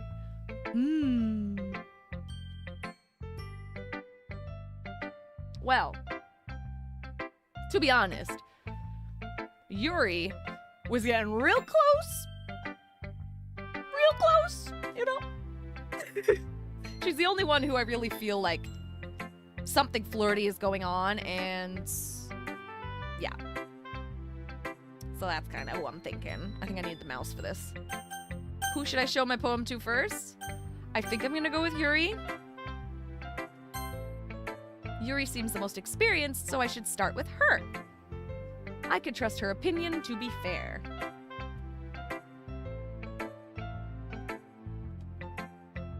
As Yuri reads the poem, I notice her eyes lighten. Exceptional. What was that? Did I say that out loud? Yuri first covers her mouth, but then ends up covering her whole face. He's gonna hate me. You really didn't do anything wrong, Yuri? I guess you're right. What am I getting so nervous for? Yuri takes a breath. So, what kind of writing experience do you have? Your use of imagery and metaphors indicates you've written a lot of poetry before. Really? Well, that's a huge compliment coming from you. This is actually my first time, really. Huh? Yuri stares at me blankly, then looks at my poem again. Well, I know that. I just meant, Yuri trails off, unable to find an excuse. She traces her finger along the words in the poem, as if breaking it down more thoroughly. Yeah. Okay. This is the reason I was able to tell. It's just that there are specific writing habits that are usually typical of new writers. And having been through that myself, I kind of learned to pick up on them. Okay. I think the most noticeable thing I recognize in new writers is that they try to make their style very deliberate. In other words, they tend to pick a writing style separate from the topic matter, and they form-fit the two together. The end result is that both the style and expressiveness are weakened. Once Yuri finds her train of thought, it's as if her demeanor totally changes. Her stammering is completely gone, and she sounds like an expert. Of course, that's not something you can be blamed for. Oh. She gives me the vibe of someone whose special interest is writing or literature. There are so many different skills and techniques that go into writing, even a simple poem. Not just finding them and building them, but getting them to work together is probably the most challenging part. It might take you some time, But it all comes with practice and learning by example and trying new things. I also hope that everyone else in the club gives you valuable feedback. Natsuki can be a little biased, though. Biased? How? Well, never mind. I shouldn't be talking about people like that. Sorry. It's fine. I'm not sure if Yuri is apologizing to herself, to me, or to Natsuki. Hi. Do you mind if I read your poem now? I would love to read her poem now. Please do! I'd love to share my thought process behind it. I would love that! I would love that! Yuri smiles dreamily, as if that's a rare opportunity for her. Oh, girl, I was made for this. I was made for this. Gimme. Which itself is kind of funny. After all, isn't this supposed to be a literature club? Oh my god, it's handwritten? Fuck. Oh no. Okay. Alright, I need to step back a little. And by step back, I mean slightly shuffle my chair back because I am so fucking farsighted. Okay. Ghost under the light. The tendrils of my hair illuminate beneath the amber glow, bathing. It must be this one, the last remaining streetlight to have withstood the test of time. Oh my god, my chair! Okay, it's fine. Chair will not interrupt this beautiful poem. The last remaining streetlight to have withstood the test of time, the last yet to be replaced by the sickening blue-green hue of the future. I bathe, calm, breathing air of the present, but living in the past. The light flickers. I flicker back. Oh, that's beautiful. Oh, that's beautiful. Oh, I am going to be playing the entire thing at some point, but it won't be tonight. But I will get through as much of it as I can tonight. I'll probably be, I don't even know what time it is. Wait, what is it? It's like 9 o'clock? I don't know. I'll probably be going for another hour or so. I really don't know. Honestly, if I get sucked in, I'll get sucked in. We're kind of just going until we feel like it, you know? It's one of those nights. This is beautiful. Ghost under the light.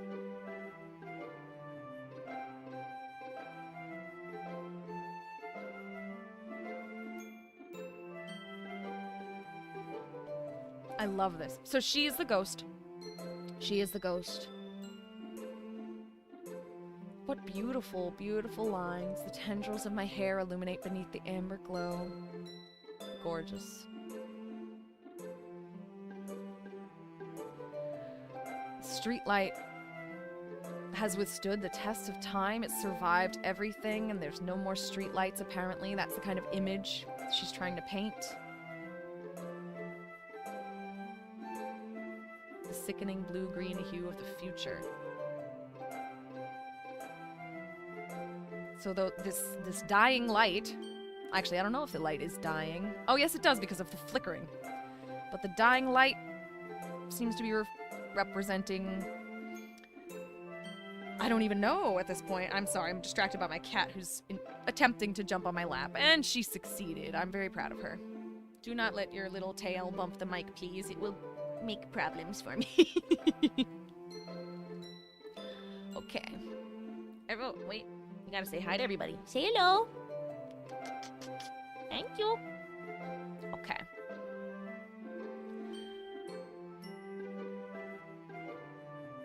I just love this imagery so much.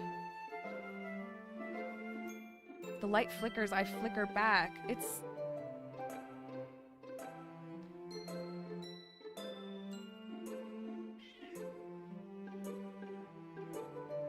replaced by the blue-green hue of the future. Bathing in light. So she's living in the past. I mean, obviously breathing air of the present, but living in the past makes sense. That's just such a beautiful image, and I'm just trying to put every piece of this together to make that image come, you know, fully develop. It's beautiful. She is the ghost living, breathing underneath the light of the past that's flickering, the last remaining piece of the past. I wish I knew all the context, but it's gorgeous. It's gorgeous.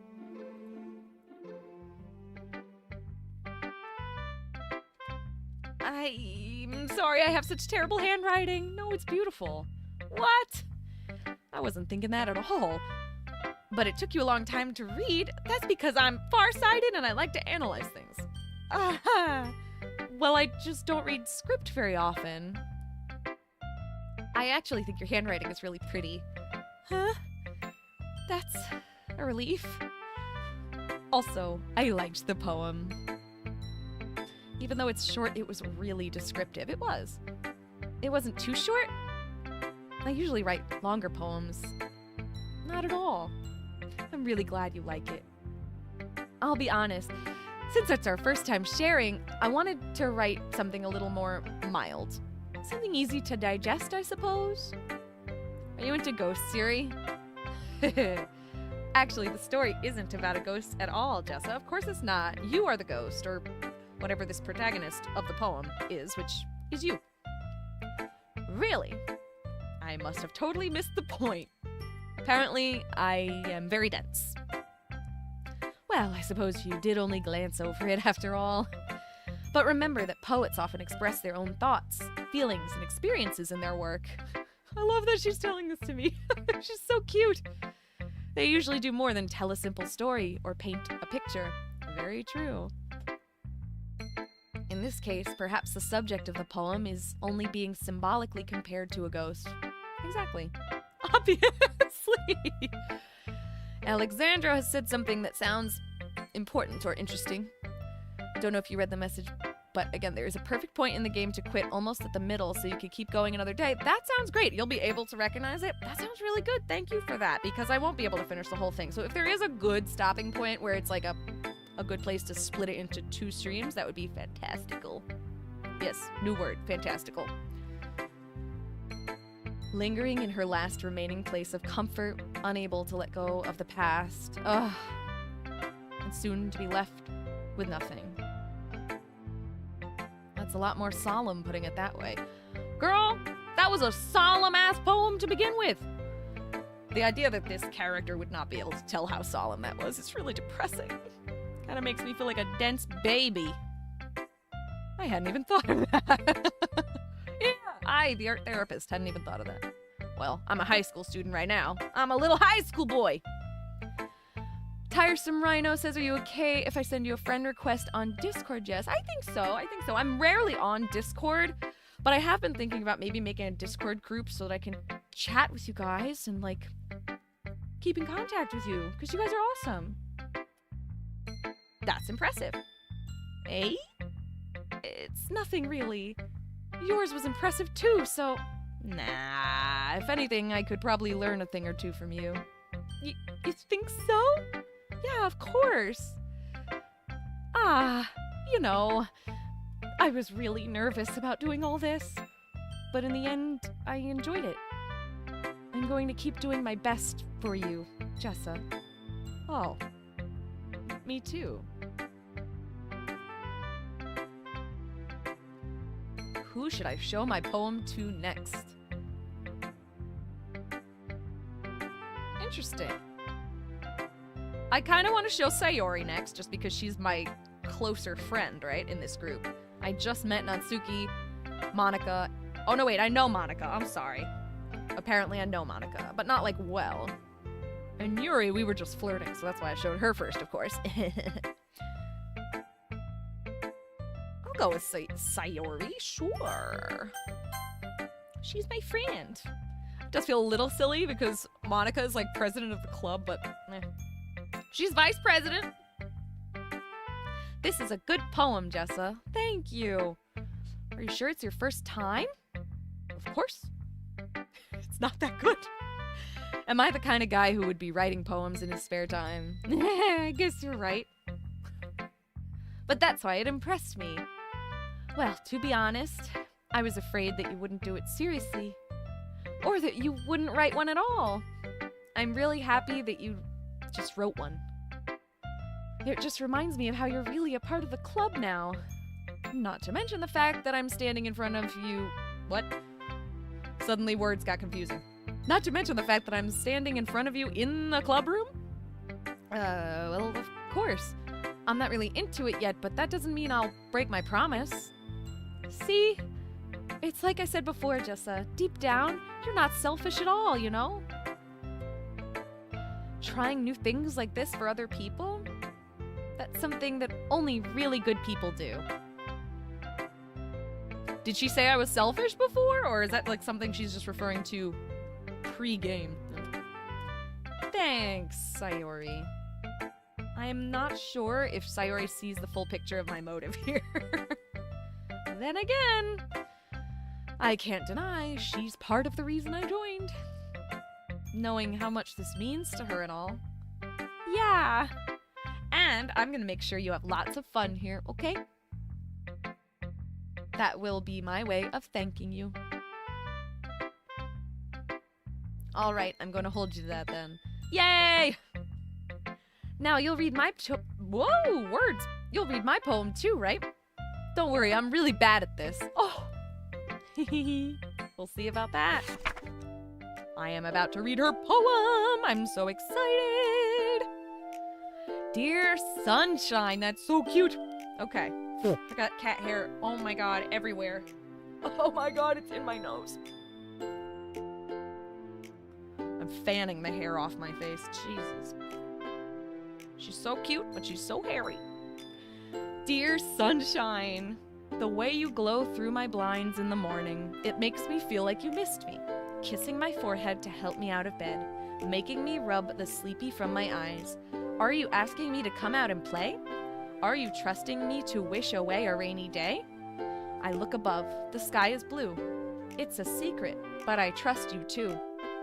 If it wasn't for you, I could sleep forever, but I'm not mad. I want breakfast.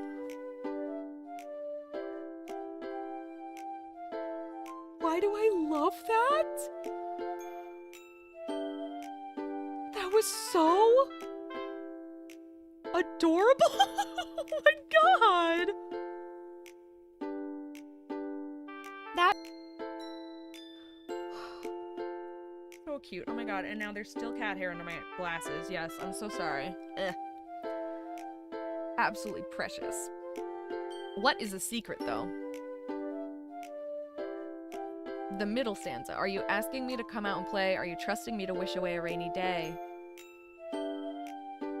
Trusting me to wish away a rainy day. I look above, the sky is blue. It's a secret. What's the secret? That's what I really, you know. Oh my gosh, yes, Alexandra, the snaps, they're really doing it. It's really doing it for me. I love that ending. My god, is that the sweetest poem I think I've ever read in my life! Feels like something you would find in like a Shel Silverstein book. Do you know what I mean? Anyone here used to read Shel Silverstein books as a kid? Oh my gosh. My cat wants snuggles until all of a sudden she wants to bite. She's that kind of girl.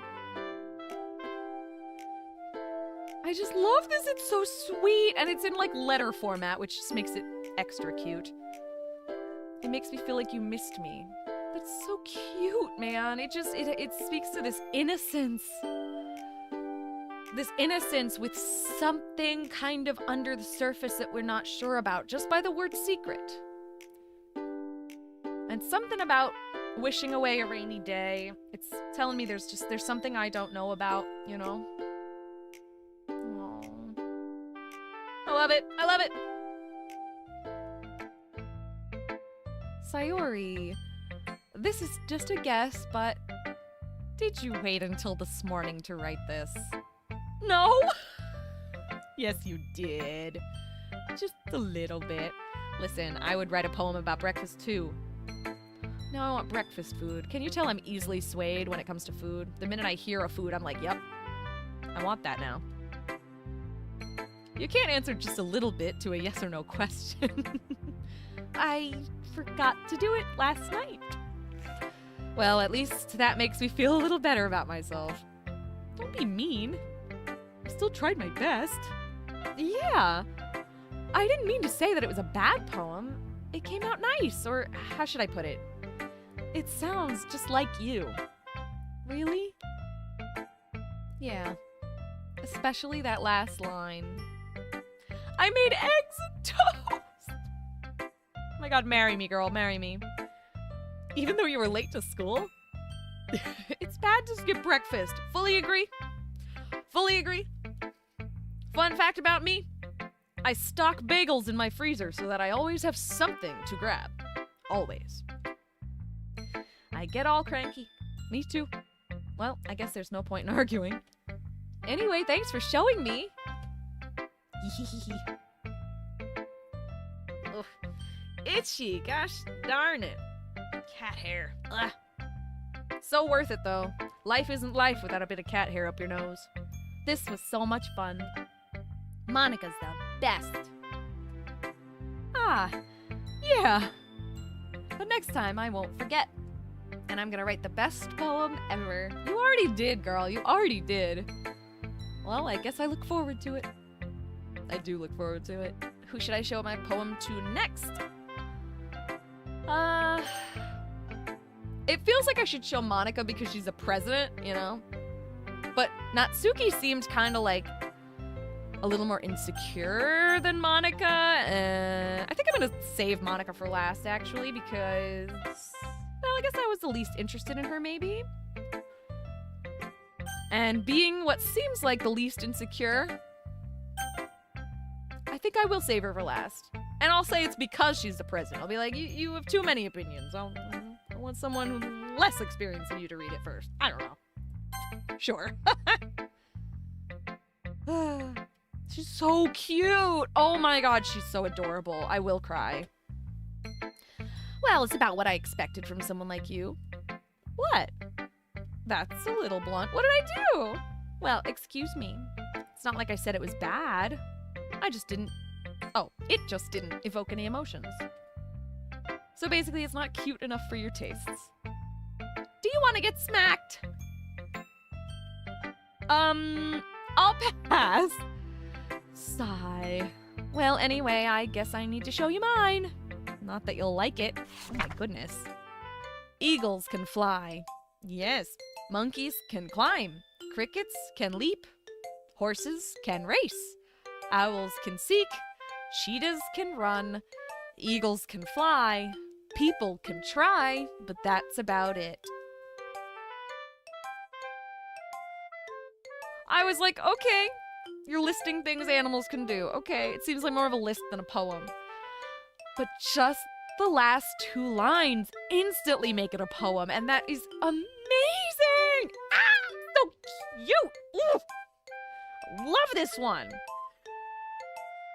It's a little harder to analyze, you know, because it's not exactly about emotions all that much, except, again, for those last two lines. People could try, but that's about it. And I think it could be a very obvious thing, right, to say people could try to climb, leap, race, seek, run, fly, but people can't fly. So they can only try. But I feel like in a less obvious way, it's probably about her feelings of... What word am I going for? Just being insecure about her abilities. Probably somebody who thinks that she could try and try all she wants and it's never good enough. I love it. Yeah. I told you that you weren't gonna like it. I did like it, actually. I like it. Thank you. What? Just be honest. I am. Why are you so convinced that I wouldn't like it? Well, because... Everyone in high school thinks that writing has to be all sophisticated and stuff. So people don't even take my writing seriously. But isn't the point of poems for people to express themselves? Your writing style wouldn't make your message any less valid. Exactly. Yes, exactly. I like when it's easy to read, but it hits you hard. I feel that, girl. That's a lovely way to make art. Like, in this poem, seeing everyone around you do really great things can be really disheartening. So I decided to write about it. That is exactly the feeling it gave. Yeah, I understand. But the other nice thing about simple writing is that it puts more weight on the wordplay. Like I set up for a rhyme at the end, but then made it fall flat on purpose. Oh, on purpose, that's kind of cool. I love that. It helps bring out the feeling in the last line. Excellent. Excellent use of not rhyming deliberately. Damn. I love that. So you did. I guess more went into it than I realized. That's what it means to be a pro. I'm glad you learned something. Didn't expect that from the youngest one here, did you?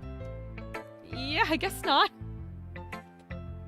I decide to humor her with that last comment. I don't really care how old everyone is, but if Natsuki is feeling proud, then I won't take that away from her. Who should I show my poem to next? Who do you think? The last one left. Sorry, Monica. Hi, Jessa.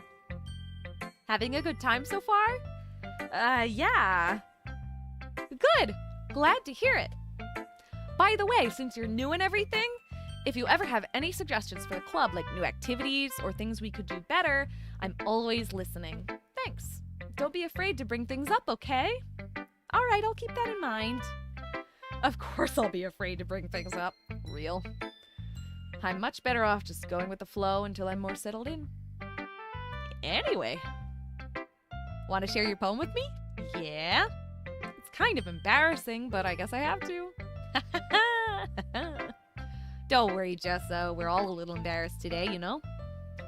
But it's that sort of barrier that we'll all learn to get past soon. I do agree with that. I am a very strong believer in sharing your art, even if you think it sucks. It's important. It's true. I hand Monica my poem. Great job, Jessa. I was going, ooh, in my head while reading it. It's really metaphorical, is it? I want to read my own poem. I'm not sure why, but I didn't expect you to go for something so deep. I guess I underestimated you. It's easiest for me to keep everyone's expectations low. That way, it always counts when I put in some effort. Aw, that's not very fair. Well, I guess it worked anyway. You know that Yuri likes this kind of writing, right? Writing that's full of imagery and symbolism. Me too. Unlike Sayori, who likes using simple and direct words to describe happiness and sadness, Yuri likes it when readers are left to derive their own meaning out of it. That's what I like too! I think I like Yuri. That's what I like. Make me think, damn it! It's very challenging to write like that effectively. Both allowing people to get something out of it just by feel, or letting them deeply analyze all of the nuances. It's my favorite thing in the world. It could take years of practice, which I'm assuming Yuri has at this point. I never really asked, though. I'm sure I'm nowhere near her level yet. Don't worry so much about that. You do your own thing. Just keep exploring and learn by trying new things. I'm sure I'll end up trying different things a lot. It could take a while before I feel comfortable doing this. That's okay. I'd love to see you try new things. It's the best way to find the kind of style that suits you. Everyone else might be a little bit biased towards their own kinds of styles. But I'll always help you find what suits you most. So don't force yourself to write the way everyone else wants you to write. It's not like you have to worry about impressing them or anything. Anyway, do you want to read my poem now? Oh, I so do. Don't worry, I'm not very good. Everyone thinks that. Everyone in the world seems to think that they're not very good. You sound pretty confident for someone who claims to not be very good. I feel like that's me, though. I'm the one who thinks I'm not very good, and then it still has the confidence to share it anyway, and nobody wanted to see it, whatever it is. I'm just like, look, I did something terrible. Well, that's because I have to sound confident. That doesn't mean I always feel that way, you know? I see. Well, let's read it then. Hole in Wall. Ooh, we got piano for this one. Really like soft piano. Lovely. Hole in Wall. Oh, it's got a scrolly thing. It couldn't have been me. See, the direction, the sparkle. Spackle. Oh my god. Back up. Oh! I bumped my desk. I'm so sorry if somebody let me know if my audio is fucked up now that I bumped my desk.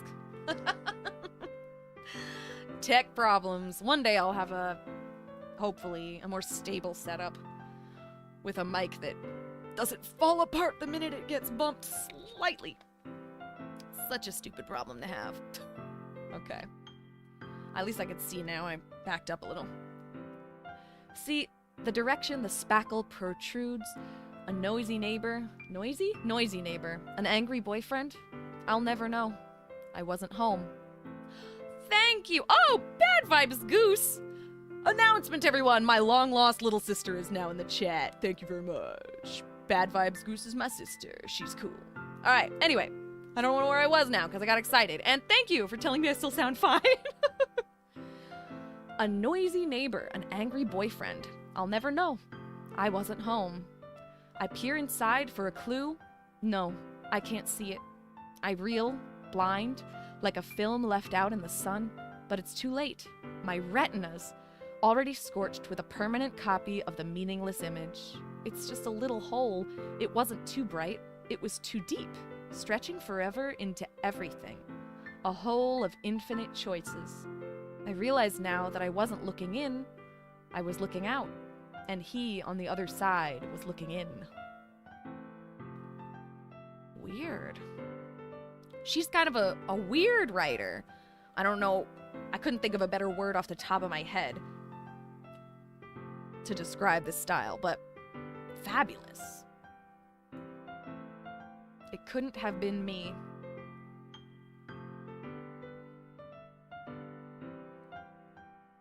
Noisy neighbor, angry boyfriend?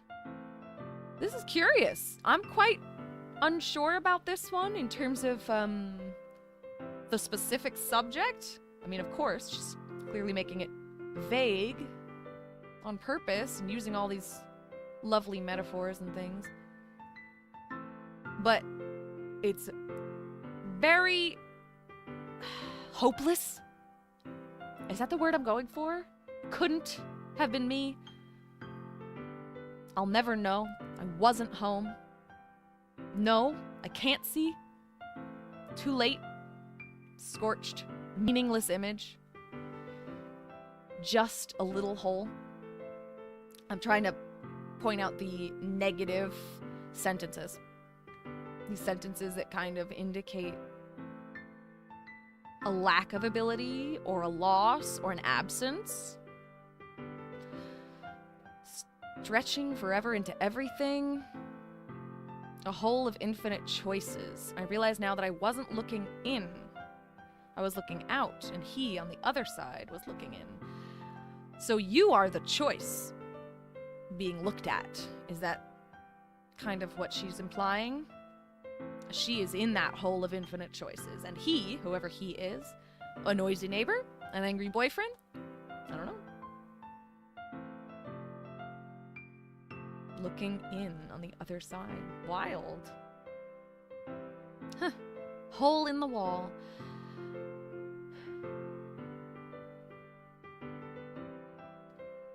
For a clue. Is this her, like, looking out? Oh, Crimson, thank you so much for the bestie join. I love you so much. You're wonderful. Ugh, it means so much to me. I mean, it's a new thing. I haven't even really fully announced it yet on my channel. I just got excited that the option was there because I'm still such a new baby channel. You know, such a baby channel. But I am very committed to it. The minute I started, I got so into this. This is the best shit. This is so much fun. I get to share the games that I play with my beautiful sister who does not live anywhere near me. And I get to share with all of you guys. I didn't expect this to be as wonderful as it is. And it really is wonderful. And now you can never get rid of me. I'm stuck here. Or maybe you're stuck here. You're stuck here with me. Anyway. I love this. I don't know. A hole of infinite choices. Is she like in her home looking out of a hole in the wall at her noisy neighbor? That is a little too literal, and I know it. I know it. I just suppose that this image, the imagery of this, could apply to so many different things, and I suppose that's the beauty of it. That's the beauty of abstract imagery, is it could it could have so many images, and I'm having an image, but you could be having a totally different image in your head when you read this. I love that. Oh, I love that. I want to hear what she has to say about it. Oh my god. Monica. So, what do you think? It's very freeform, if that's what you call it. Maybe that is what you call it. I said weird style, because I don't really know writing style terms. I do love writing. I'm just not a professional and I don't know words. If that's what you call it. Sorry, I'm not really the right person to ask for feedback. It's okay. Yeah, that kind of style has gotten pretty popular nowadays. That is, a lot of poems have been putting emphasis on the timing between words and lines. When performed out loud, it can be really powerful. What was the inspiration behind this one? Well, I'm not sure if I know how to put it.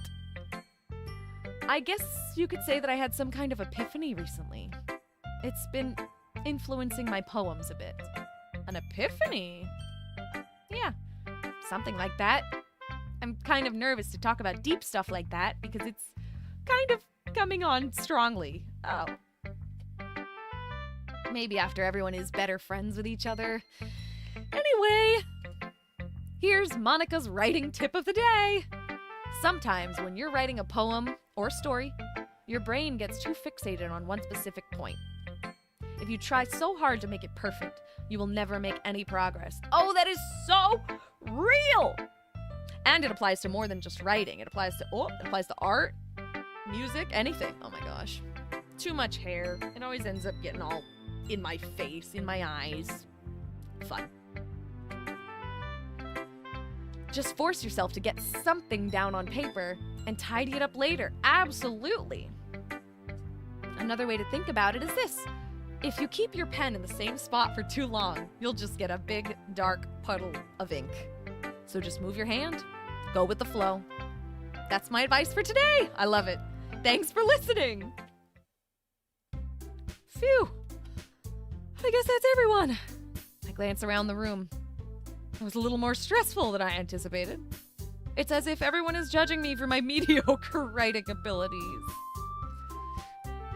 Even if they're just being nice, there's no way my poems could stand up to theirs. This is a literature club after all. I sigh. I guess... Oh, excuse me. I guess that's what I ended up getting myself into. Across the room, Sayori and Monica are happily chatting. My eyes land on Yuri and Natsuki. They gingerly exchange sheets of paper, sharing their respective poems. As they read in tandem, I watch each of their expressions change. I noticed Yuri's face change in this image. I noticed her little smile pop up on her face. I didn't notice Natsuki's face change at all, though. Natsuki's eyebrows furrow in frustration. Meanwhile, Yuri smiles sadly. Aww. What's with this language? Dramatic opposites in terms of what they enjoy. Did you say something? Oh, it's nothing. Natsuki dismissively returns the poem to the desk with one hand. I guess you could say it's fancy. That's a word choice. Thanks. Yours is cute. Cute? Did you completely miss the symbolism or something? It's clearly about the feeling of giving up.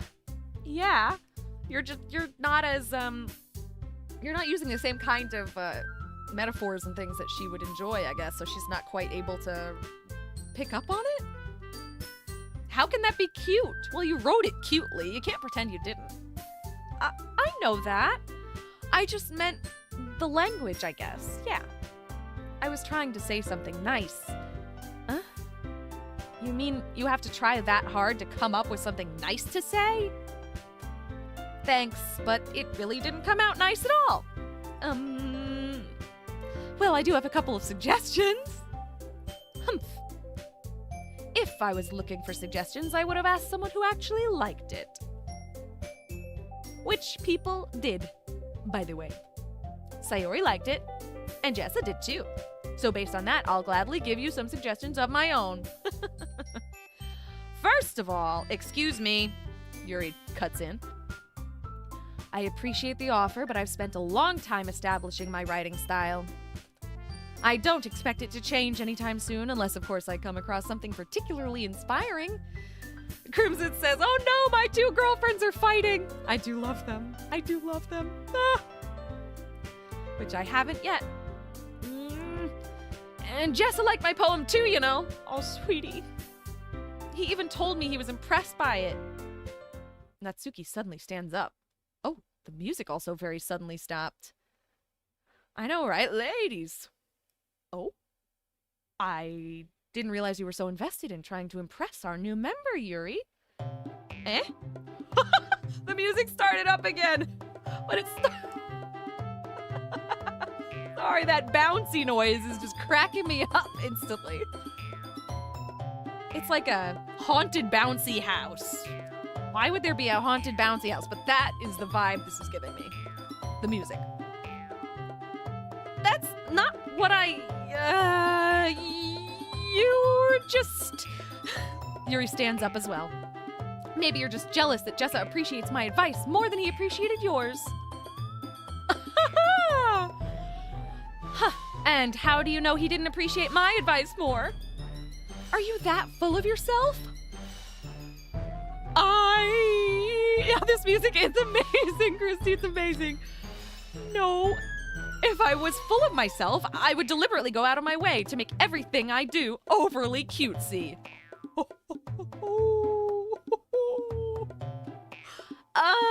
Oh, Sayori is cutting in. She's like, guys, can you chill? Is everyone okay? Well, you know what? I wasn't the one whose boobs magically grew a size bigger as soon as Jessa started showing up. What? What? Natsuki, you're getting a little feisty there, huh? Jeez. Natsuki. Natsuki, that's a little... This doesn't involve you. That is Nat and Yuri saying at the same time. I could just imagine that. I don't like fighting, guys. Suddenly, both girls turned towards me as if they just noticed I was standing there. Ladies are fighting over me. What do I do? Jessa! She's just trying to make me look bad. That's not true. She started it. If she could get over herself and learn to appreciate that simple writing is more effective, then this wouldn't have happened in the first place. You guys are really fighting over a writing style? They're really not. They're fighting over a boy. They're just throwing it into their writing style argument so that they have something more legitimate to fight about. You know how it goes. You know how it goes. It's all a veiled argument. What's the point in making your poems all convoluted for no reason? The meaning should jump out at the reader, not force them to have to figure it out. Help me explain that to her, Jessa. Wait! There's a reason we have so many deep and expressive words in our language. It's the only way to convey... I said that so weirdly, convey. It's the only way to convey complex feelings and meaning the most effectively. Avoiding them is not only unnecessarily limiting yourself, it's also a waste. I agree, Yuri. I agree. Well, I don't know about a waste. I agree with both of them when it comes to the writing style thing. The thing is, this is not about the writing. It's about a boy. The fact that she brought up the boobs, immediately we know this is about boobs. I mean, well, everything is about boobs, but it's clearly not about the writing. It's about the boy. You understand, right, Jessa? Well, they're both demanding I answer? How did I get dragged into this in the first place? It's not like I know anything about writing. But whomever I agree with, they'll probably think more highly of me.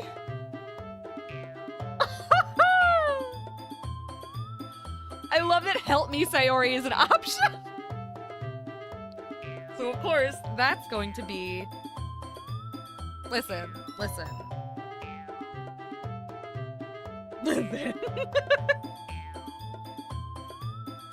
Instinct is telling me Yuri. With help me, Sayori, as a very close second. But I think I'm going with Yuri. Ah, you think I should do Help Me, Sayori? Ooh. That's a hard choice. See, Yuri's been all flirty, you know? She got all close. We did that book thing. It's the book thing. It's the book thing. The book thing got me. Just the little page turny thing. We turn the page together. I've never heard of anything so damn adorable. I'm going with Yuri. I'm doing it. Natsuki! Excuse me?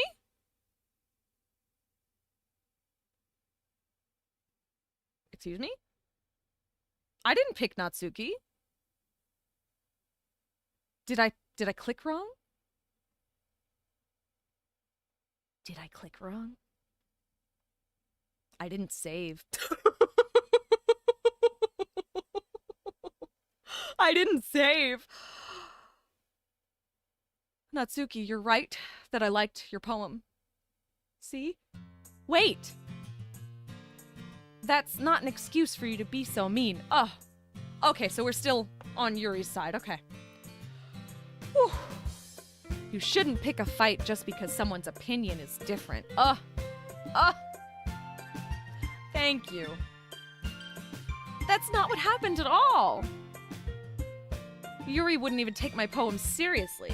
And I agree with you. She should take it more seriously. I think you guys are fighting over something dumb.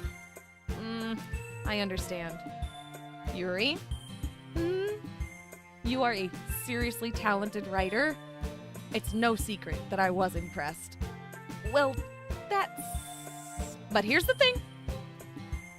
No matter how simple or refined someone's writing style is, they are still putting feelings into it. And it becomes something really personal. Yes! That's why Natsuki felt threatened when you said her poem was cute. I see. I didn't notice that I'm sorry. Oh. But Natsuki, you took it way too far. Yeah, a little bit. Yuri means well, and if you just told her how you felt, then this wouldn't have happened in the first place. Alex just got Kick. I don't know what you mean by Kick. Isn't Kick an app? Can you tell I'm old and I don't know all the apps? Are you kidding? That's exactly what I did. It was her that... Natsuki, I think that's enough. You both said some things that you didn't mean. Yuri apologized. Don't you think that you should too? Natsuki clenches her fists. In the end, nobody has taken her side. I'm sorry. She's trapped at this point, being defiant only because she can't handle the pressure. I feel so sad. Kick is a streaming platform similar to Twitch. I didn't know that. It's newer. Good to know. I should check that out. I feel so bad for her. Oh, and wow, I even end up feeling bad for her. There you go. Sayori has cut in. Sometimes when I'm hurt, it helps to take a walk and clear my head. Sayori, she doesn't need to. You know what? I'm gonna do that. It'll spare me from having to look at all your faces right now. Without warning, Natsuki snatches her own poem up from the desk and storms out. On her way out, she crumples...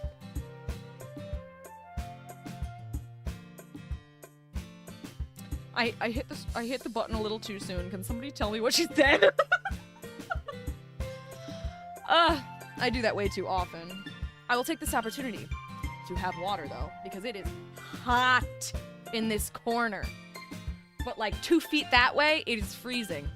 It's because my little corner, it is a very small corner, is where my computer is. And my iPad. It is a lot, and it is hot. And yet the rest of my apartment, freezing. Don't you love that? Oh my god, Crimson, thank you. I didn't even see that button way at the bottom. Oh my god. Thank you. Okay.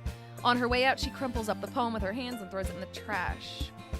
After storming out. Damn, I feel so bad. She really didn't need to do that. That's so sad. I look across the room. Yuri has her chin buried in her hands while she stares down at her desk.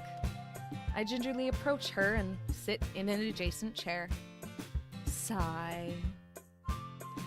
Everything all right? I'm so embarrassed. I can't believe I acted like that.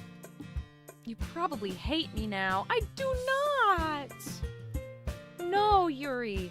How could anyone not have gotten frustrated after being treated like that? You handled it as well as anyone could. I don't think any less of you. Well, all right, I believe you. Thanks, Jessa. You're too kind. I'm thankful to have you as a part of this club now. It's nothing. One more thing. That one thing Natsuki said? What about the boobs? About, you know, I would never do anything so shameful. So, what thing did Natsuki say? Oh, come on. Come on. Please do not talk about the boobs. Well, never mind that. Oh my goodness. I'm gonna go make some tea. Oh my god, she's so freaking cute! Good idea. Make enough for more than one person, okay? Yeah. Oh my goodness. Ugh. Okay, everyone. It's just about time for us to leave. How did you all feel about sharing poems? It was a lot of fun. Well, I'd say it was worth it.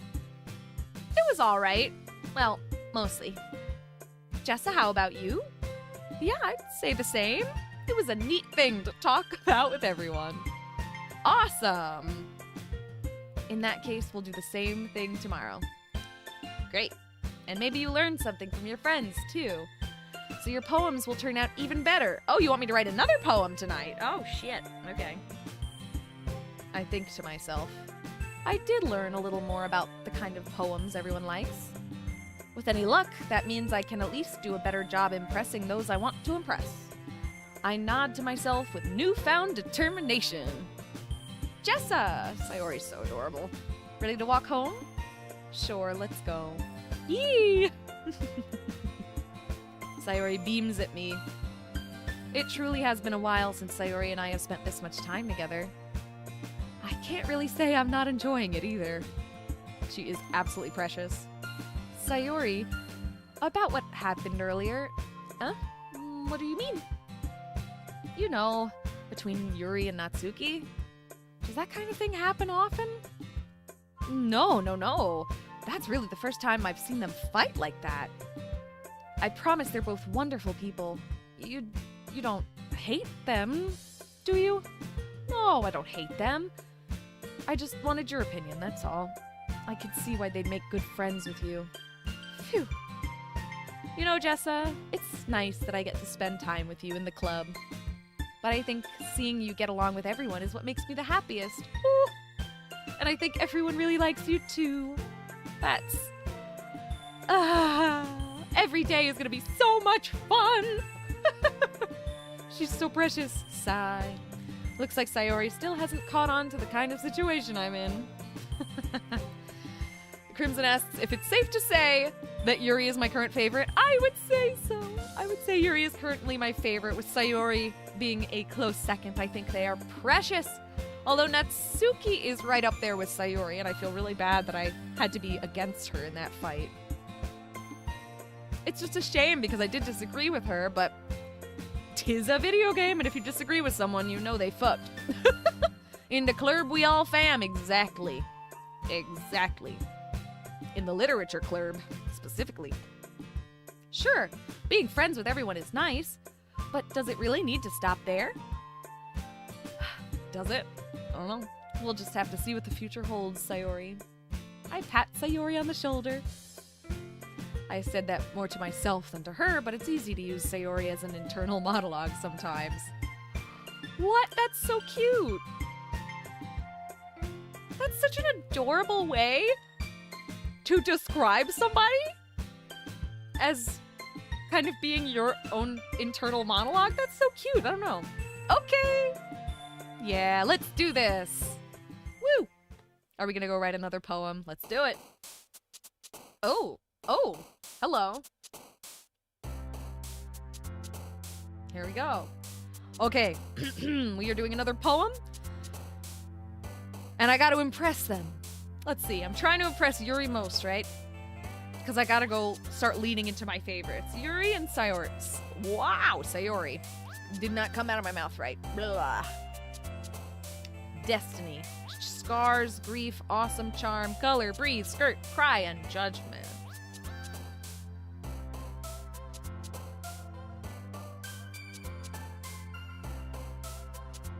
Currently, I am torn between breathe, grief, and scars.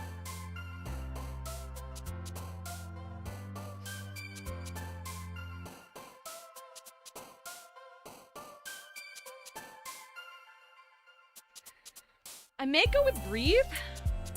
That's kind of where I'm leaning right now. But grief, too, is a good one.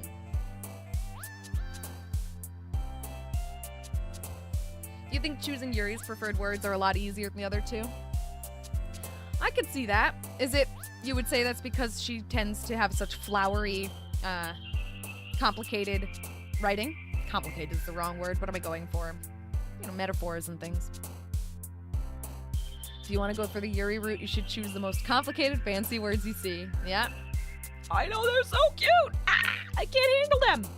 I want them like little stickers. I want to put them on my phone or something. They're so precious.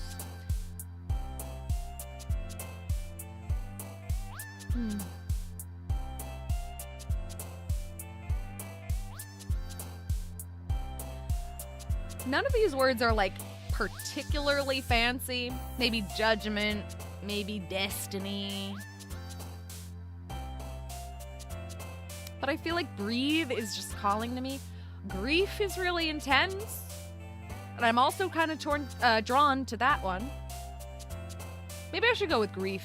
Let's go with grief. I'm feeling it. Oh, that was for Sayori. Oh. Anger, misery, games, time, memories, excitement. Play, fester. Ooh, unending adventure. Oh, fester feels about right, doesn't it? That is such a good word, fester. Ah. Such a good word. Ah! Yuri liked it! Cheeks. Tragedy, daydream, headphones, sensation, heaven sent, kiss, unrestrained, extreme, and universe.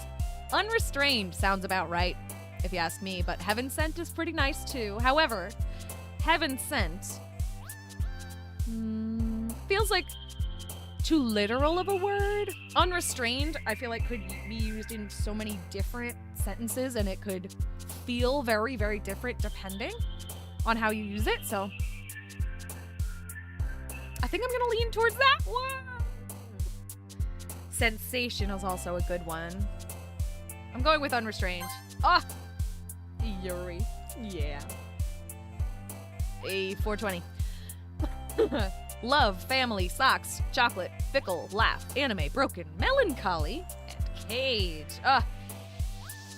Are we shocked to learn I'm going to go with melancholy? Yuri liked it, yay! Variants, Rose. I genuinely just got so distracted looking at them because they are just so adorable. And the moment they bounce around, I gotta go look at how cute they are.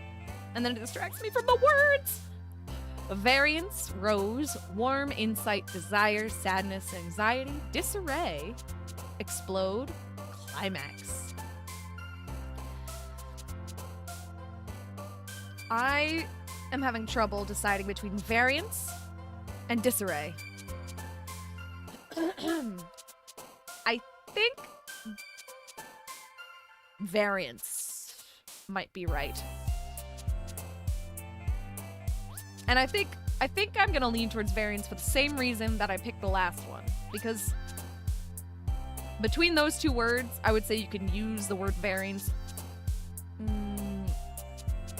in more of a variety, of ways than you can with the word disarray, which means something very specific.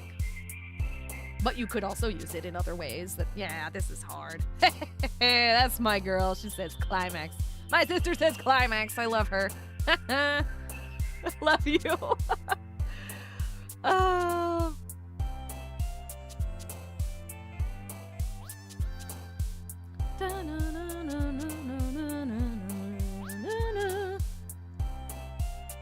I think I will. Oh, I think I will go with variants.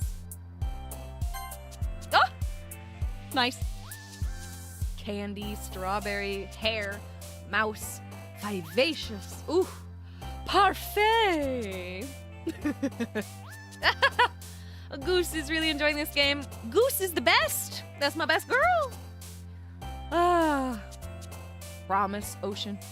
I'm gonna assume it's vivacious if I want to go with Yuri, which I think I probably do, but I really think Sayori is so sweet.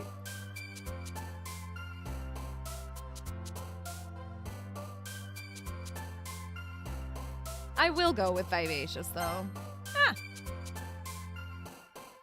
Brightening. Rainbow. Hopeless. Puppy. Contamination. Agonizing. Jump feather. Infinite comfort.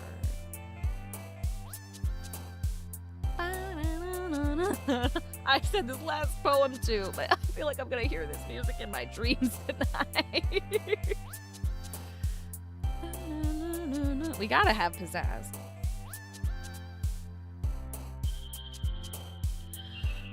I'm torn between contamination, agonizing, and infinite.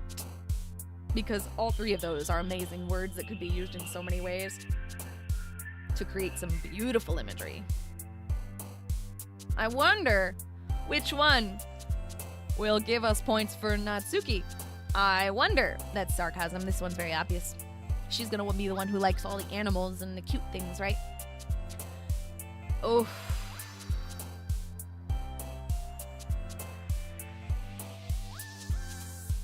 I think I'm kind of feeling like contamination. But at the same time, it feels, once again, a little bit more literal of a word than something like agonizing, which is, you know, a descriptive emotion. Let's go with agonizing, yeah. Yuri, you are a cute little sad girl and I love you. Sticky. Sticky! Passion. Sing, bounce. Bouncy, rather. Shopping, pure, ribbon, essence, whirlwind. Secretive. Whirlwind is so nice. So is essence. So is passion. So is secretive.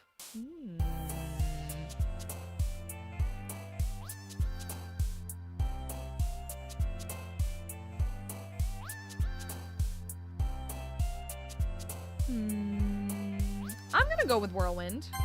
Oh my gosh, Yuri. We got the same taste in words. I do think that was the more fun word. Unrequited. Milk. Sunny. Imagination. Depression. Nibble, twirl, covet, graveyard, inferno. Are you serious? These words are great. Unrequited. Imagination. Maybe not something that Yuri would use, but maybe something that Sayori would use. Nibble. What a cute word, nibble. Twirl, covet, graveyard, inferno.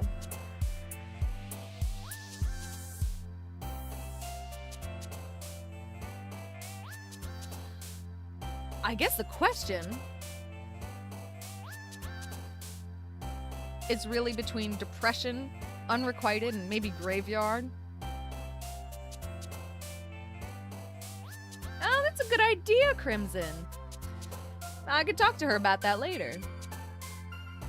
What he said was that you should make your sister, or someone else you trust, a moderator in case there are spoilers in chat. That is such a good idea, because some people really do that, don't they? They go around posting spoilers when they really shouldn't.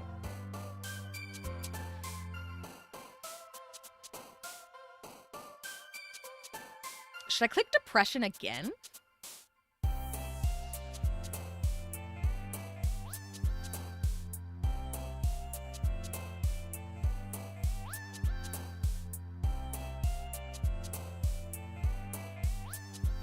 Okay, I think I'm gonna go with depression again. Oh, that time it was Sayori. I like that. Special, unstable, bliss, sugar, heartbeat, skipping, disaster, alone, defeat, tears. Zippy Giggle Fanny says, make me moderator. I'll ban everyone. You're fun. You're fun.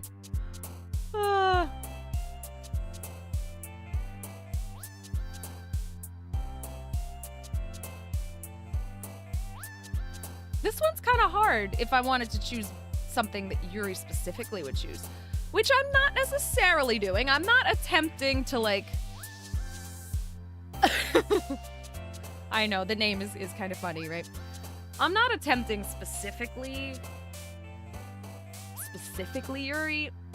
I want to lean Yuri, but, like, if something were to go happen with Sayuri, I wouldn't exactly be mad, you know?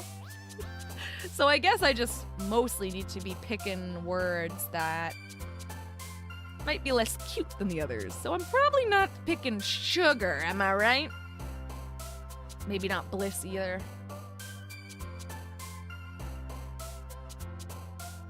Maybe disaster or heartbeat?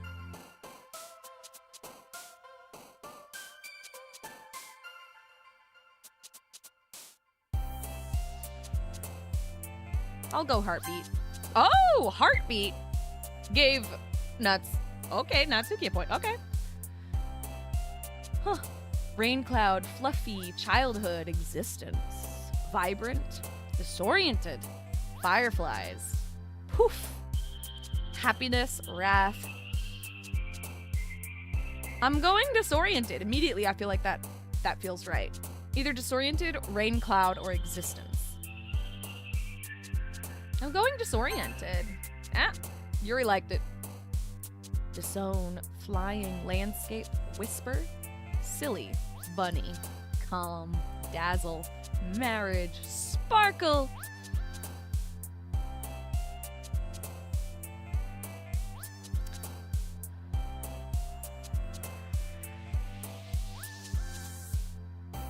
I am very torn because disown sounds like maybe Yuri would like that, right? Whisper could also. But also landscape is really grabbing me. The thing about the word landscape, dude, the thing about the word landscape is that it can be used in such crazy ways. Landscape, literally. You know, look at this beautiful landscape I just painted, you know. The landscape of media. The American landscape. Whatever. The landscape of her body. You know what I mean. You could do it so many different things with the word landscape.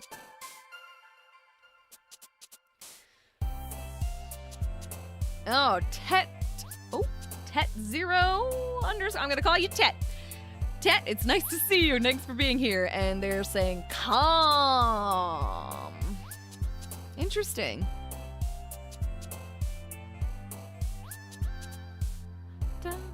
I'm actually gonna. I am really, for some reason, feeling like landscape could be the one for Yuri. Why do I feel like disown kind of works for... I feel like it could work for either of them. Yeah, landscape is a good word, right? Crimson, right? Yeah. I think I will go landscape. Thank you for that reassurance. Ah, lovely. Fantasy, journey, doki doki. Playground, friends, pain, electricity, precious. Massacre, incongruent, wow. Again, lots of good words. Massacre, electricity, journey, fantasy, doki doki, all of these. Pain, but incongruent feels pretty good, doesn't it? We're going with it. Embrace, peaceful, flee, aura, swimsuit, lollipop, fun, cute, vanilla, loud.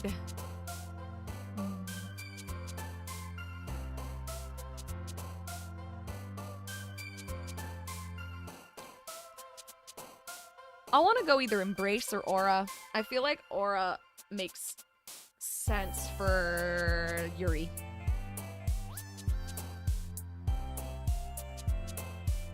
I kind of still want to do embrace though. But I don't know if embrace would actually be Natsuki or whatever. I don't know. Peaceful. I think.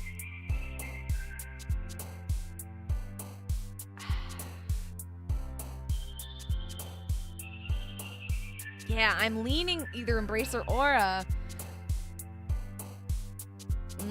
Couple votes for aura, huh? All right. I think you guys are leading me the correct way. Aura it is. Ah, Yuri loved it. Horror, lazy, lucky, clumsy, bubbles. Bubbles! So cute. Extraordinary. Hort. Hort? Hort? Okay. Horton here's a who. Hurt. Eternity. Ooh, joy and kawaii. Oh. I'm leaning eternity right now, but also extraordinary. She seems to like words like horror and hurt, right? But I feel like eternity.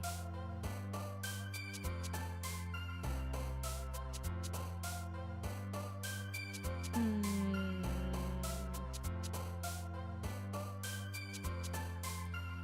think I'll go eternity. Nice. Empty. Nightgown. Meager, despise, blanket jumpy. After image again. Whistle, kitty flower. I mean, I gotta go after image again. I picked it last time.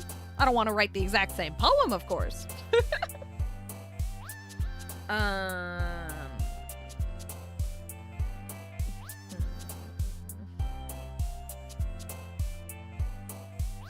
guess I'm gonna do it again. I'm just worried that somehow writing the same poem, or somehow they'll yell at me for having the same words. Oh.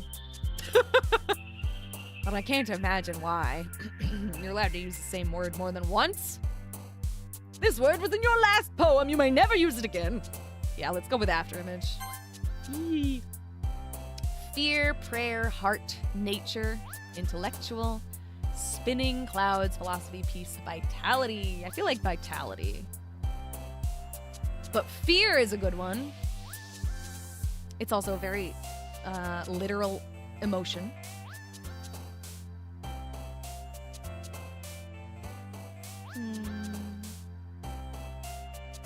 Fear or vitality? They're both good words that could be used in so many good ways.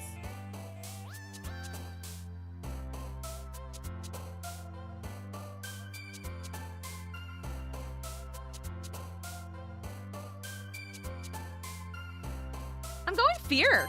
I'm going fear, actually. Oh my gosh. That was for Sayuki, I guess. Oh, gosh. Words stumbling out of my mouth. Getting all tangled. Entropy. Ambient. Oh, ambient is so good. Entropy is so good. I picked entropy last time, right? Sunset, sweet, waterfall, suicide, crimson, fireworks, party, determination.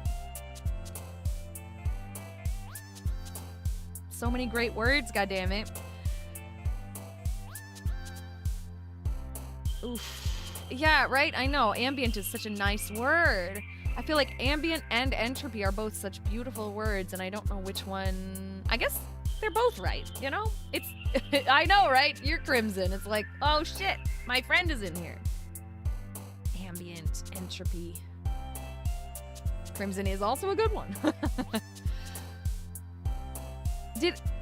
Since I feel like ambient and entropy could both possibly work, maybe I'll go with ambient because I think I picked entropy last time. Oh, nice. Raindrops, misfortune, lust, wonderful, music, pleasure. Tenacious, hope, slipstick, amazing. Tenacious feels right. And it is. Death, portrait, beauty, melody, shiny, effulgent, giggle, uncanny, together, and vertigo. We're going effulgent. Her beauty, effulgent. Effulgent? Oh, he's called William the Bloody because of his bloody awful poetry.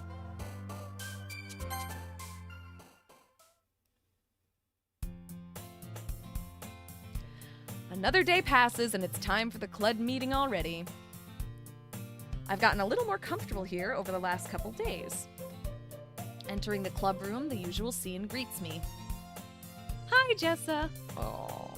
Yo, Sayori. Looks like you're in a good mood today. I'm just still not used to you being in the club, that's all. I see. That's a pretty simple thing to get you in a good mood. But I guess it's always the simple things with you anyway. Speaking of which, I'm kinda hungry. Oh, will you come with me to buy a snack? Oh, of course. Oh, apparently no thanks. Huh? That's not like you at all. I have my reasons. Why don't we take a look at your purse, Sayori? What just happened? Huh? Why that, all of a sudden? I'd like to know that too. No reason, really. What's happening? I just wanted to look at it? Sayori nervously retrieves her coin purse. She fumbles with the latch and gets it open. Then she turns it upside down and lets its contents spill onto the desk. Only 2 small coins fall out. Aha!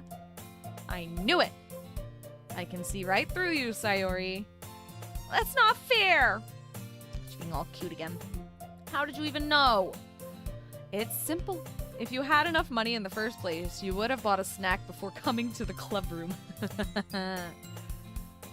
So either you're not hungry and wanted an excuse to take a walk, or you planned to conveniently forget that you spent all your money so that I would lend you some. But there's one more thing. You're always hungry. Me too, girl, me too. And so that leaves only the one option. Ah! I give up. Don't make me feel guilty. If you feel guilty, that means you deserve to feel guilty. Goodness, this version of Jessa isn't very nice. He's not a very nice boy. Yuri suddenly giggles. Huh? I didn't notice that she was listening in. Her face is in her book, as always. I wasn't listening or anything. It was just something in my book. Yuri. Tell Jessa to let me borrow some money. Oh my goodness. Oh my god, I have a hair like, oh, it's driving me nuts. Okay. Don't get me involved like that, Sayori. There we go. I can see. Besides, you should only buy what you can responsibly afford. And frankly, after pulling a mischievous little stunt like that, your suffering is fair enough retribution. Goodness, we're being a little hard on her today, huh? Did I just... I didn't mean that. I got too absorbed in my book. I really like when you speak your mind, Yuri. It doesn't happen much, but it's a fun side to you. There's no way you could think that. You were right, though. I did something bad, and now I have to accept the revolution. The retribution. That! Still, coming from you, Sayori, I guess there's a little devil inside all of us, isn't there? Oh, she's so cute. Don't let her fool you. Sayori knows exactly what she's doing. After all, she told you guys she was bringing me to the club before she even told me. But you wouldn't have come if it weren't for the cupcakes. So I had to trick Natsuki into making them? Oh, come on. Give me more credit than that, Sayori. What just happened? Out of nowhere, something smacks Sayori in the face and tumbles onto the desk. What? Ow. What was... Huh? A cookie? Sure enough, it's a giant cookie wrapped in plastic. Sayori glances around. Is this a miracle? Is this a miracle? A cookie has fallen from the sky? It's because I paid my restitution! Oh my god, I love her. Retribution, sweetie. Actually, that one almost worked. I was just gonna give it to you, but then I heard you blab about the cupcakes. It was totally worth seeing your reaction, though. Natsuki! That's so nice of you. I'm so happy. And Sayori hugs the cookie. Jeez, just eat it. Sayori rapidly tears open the wrapper and takes a big bite. So good. Sayori suddenly clasps her hand over her mouth. I bit my tongue. Oh my god, is she me? I love her. You're going through a lot just over one cookie. Natsuki takes a bite of her own cookie. Ah, yours looks really good too, Natsuki. Can I try it? Jeez, beggars can't be choosers. But yours is chocolate. Why, yeah, why do you think I gave you that one? Fine. Still, I'm really happy that you shared this one with me. Sayori gets out of her seat and goes behind Natsuki and then wraps her arms around her. Ah, jeez. I get it. Cookie still in hand, Natsuki reaches up to nudge Sayori off of her. Sayori suddenly leans down and oh, that's so cute! Sayori suddenly leans down and takes a bite out of Natsuki's cookie. Hey, did you seriously just do that? Uh-huh. She wanted the chocolate. What are you gonna do? Mouth full, Sayori trots away to safety. Oh my god. Oh my god, she's so cute. She's so cute. Yuri and I laugh as well. Jeez, you're such a kid sometimes. Monica, can you tell Sayori? Sorry, sure. Sayori. Huh? Natsuki glances around. Monica isn't in the club room. Oh. Ugh. Where is Monica anyway? Good question. Have any of you heard anything about her being late today? Not me. Yeah, I haven't either. That's a bit unusual. I hope she's okay. Of course she's okay. She probably just had something to do today. She's pretty popular after all. Huh? You don't think she has a... I wouldn't be surprised. What? A boyfriend? She's probably more desirable than all of us combined. Goodness. That's true. Excuse me? I'm with Natsuki on that. Suddenly, the door swings open. Sorry, I'm super sorry. It's Monica. Ah, there you are. I didn't mean to be late. I hope you guys weren't worried or anything. Huh? Monica chose the club over her boyfriend after all. You're so strong-willed. Boyfriend? What on earth are you talking about? She's got that little bead of sweat. Come on. Monica quizzically glances at me. Never mind that. What held you up anyway?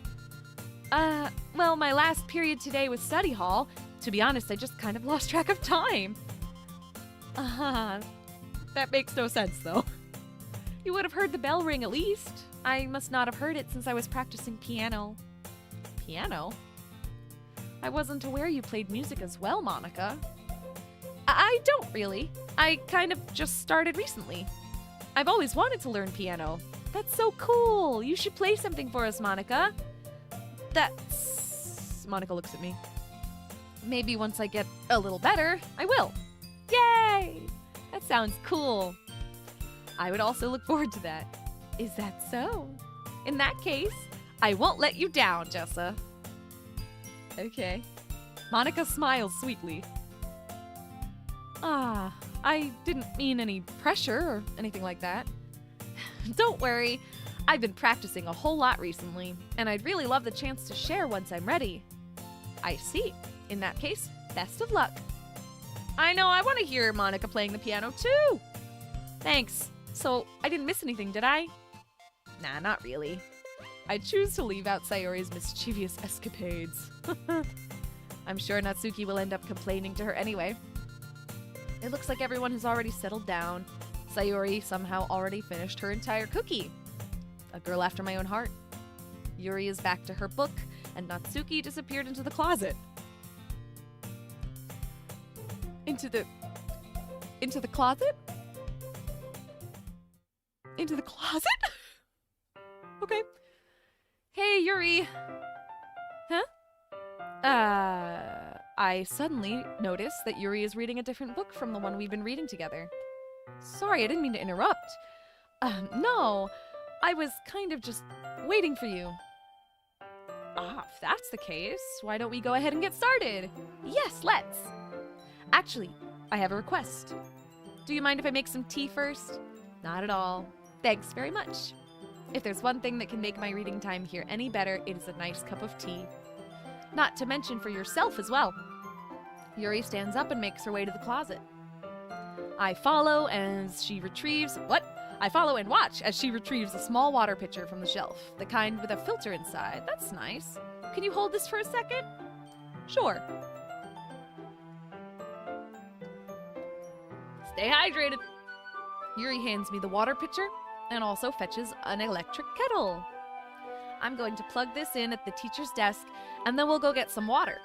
She walks past me and sets the kettle down on the teacher's desk. I simply watch her movements. To my surprise, the way she moves really contrasts her speaking mannerisms, does it? Especially because of her long legs, Yuri appears elegant and methodical. Okay, may I have the water pitcher? Thanks, I'll be right back. I might as well walk with you. Yeah, why not? Shall we go then? Yeah. Where are you two off to? We're just... Yuri was gonna make some tea, so... I suddenly realize how weird it sounds to explain this to Monica.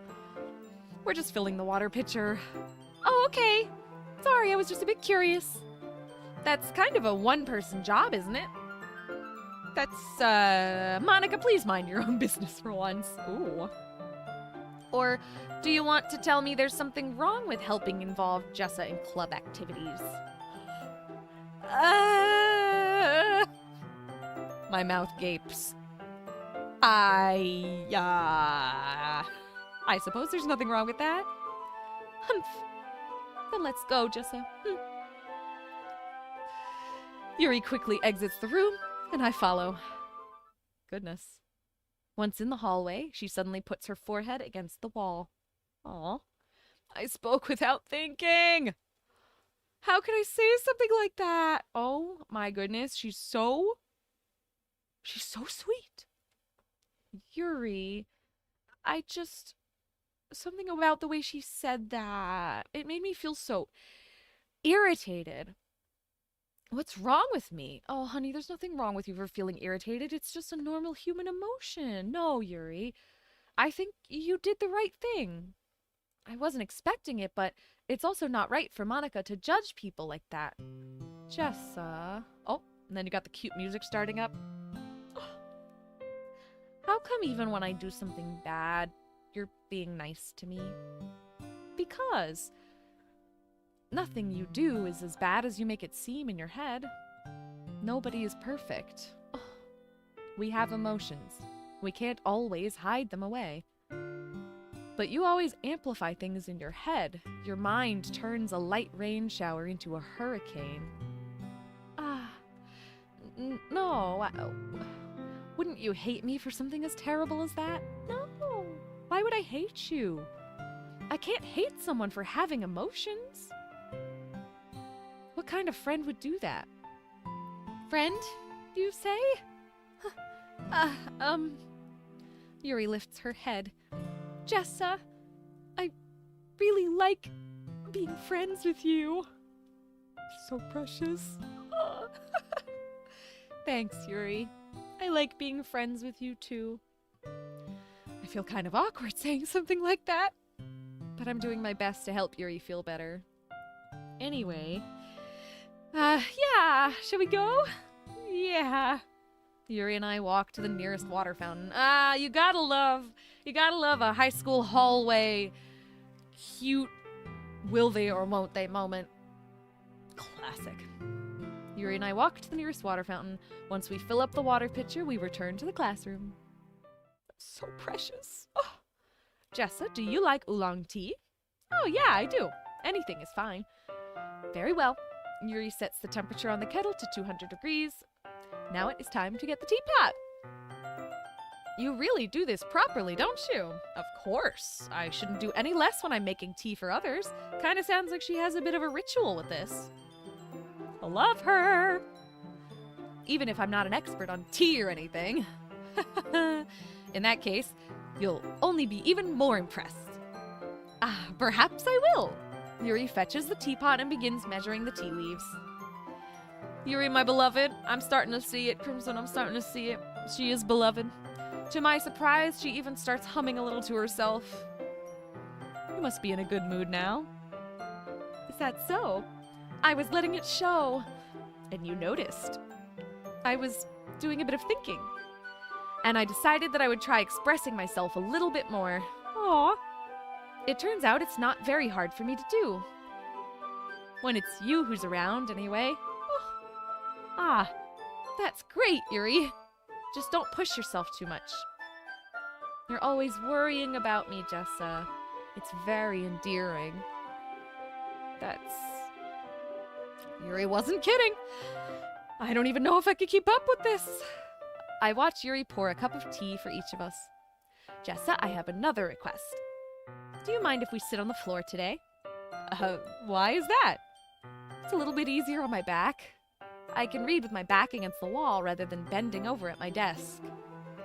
And she has back problems. Girl, I love you. Oh, sorry, I didn't realize. Oh, no worries. I just have back pain fairly regularly, so I do my best to manage it. Girl? Same. Is that so? Wonder why that is? It's most likely because your posture, right? Always hunched over like that while reading. Yes! I have terrible reading posture. So that's why we should sit on the floor. Fair enough. It's funny, I have a terrible back, and sitting on the floor would kill me. Fair enough. I'll go ahead and get the book. I retrieve the book from my bag. Oh my god. My ridiculously dry lips have come back to haunt me again. Yuri's back pain, I know, right? It's so cute. Not that back pain is cute, I have severe back pain too. Chronic back pain is the worst! I retrieve the book from my bag. Oh, I have some chocolate as well. It's a bag of small chocolate candies that I kept hidden from Sayori's candy radar. The fact that she has a candy radar. I mean, yeah, no, they're exaggerating, but I love Sayori so much and I love Yuri so much. God damn it. I think I like Yuri more, though. Yuri's just really that emotional, sad girl energy in an awkward, shy, insecure person who's always putting herself down. That's just... It's too real! It's too real! Ah! I take it since it'll go well with the tea. Yuri and I then sit against the wall, teacups at our sides. As if in sync, we assume the same reading position as last time, each holding one half of the book. Oh! Crimson has let us know. The joke is supposed to be that that she has back pain because of her chest? Oh, God. Except this time, our bodies are even closer to each other. I can't see too well. Yuri slides closer until our shoulders are touching. How am I supposed to focus on reading like this? Yuri was always kind of cute, but when she's being less apprehensive, it's almost more than I can handle. Your teacup. Yuri hands me my teacup. Holding it with my chest. My chest? Can you tell what I've got on the mind? My goodness! Holding it with my hand? Hold on, I need to take a second to judge myself.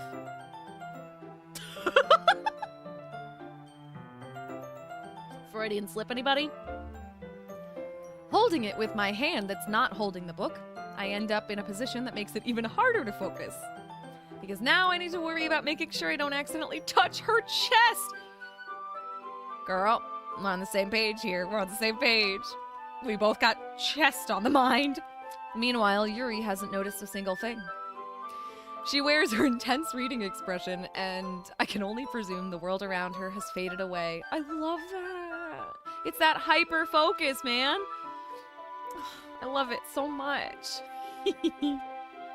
I use all of my willpower to focus on reading. Not boobs. Reading only. Do not focus on the boobs. Only on the book. Book, not boobs! After a few minutes, I finally managed to relax a little. I put the teacup between my legs and fumble with the chocolate wrapper. Oh, sorry. I briefly let go of the book to finish opening the wrapper. You can have as much as you want.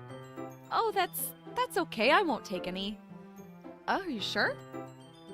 Oh, well, if I touch it, then it might get smudges on the pages. Oh, you're right. I didn't even think about that. My bad. No need to apologize. I'll hold the book, okay? Are you sure? Of course. Oh. Yuri opens the book with both hands. Oh, she's so cute. She holds it so that I don't have any harder of a time reading from it. But as a result, her left arm is practically resting on top of my leg. Uh-oh. Well, in that case. Yuri is already totally focused on reading again. She's so cute. I take a chocolate candy and pop it into my mouth. Then I take another chocolate and I hold it up to Yuri. She doesn't even look away from the book. She simply parts her lips as if this situation was completely natural. But that means I can't stop here. I apprehensively place the chocolate in her mouth. Just like that, Yuri closes her lips over it.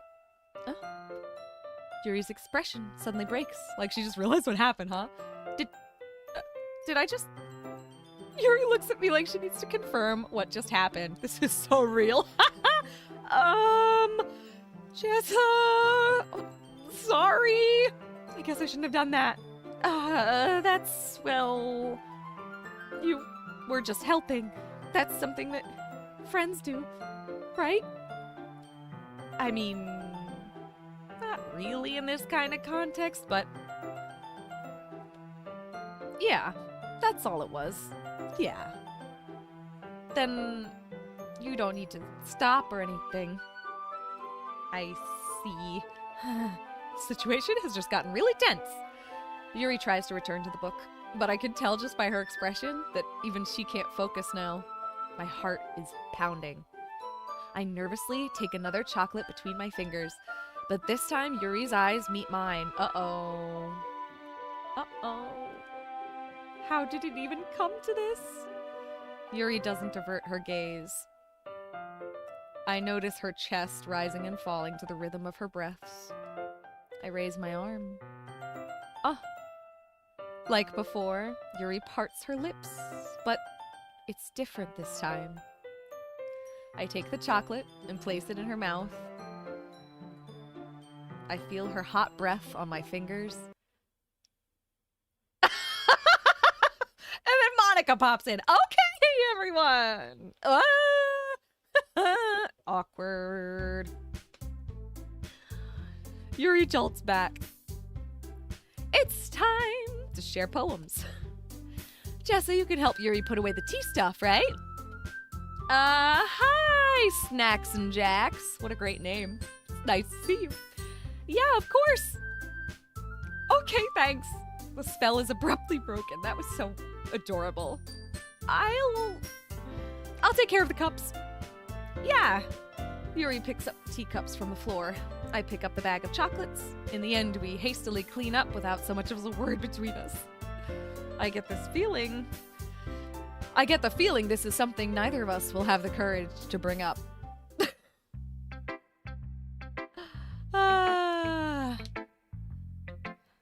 Sayuri, Natsuki, Yuri, or Monica? Who should I show my poem to first? Are you for serious? Are you for serious?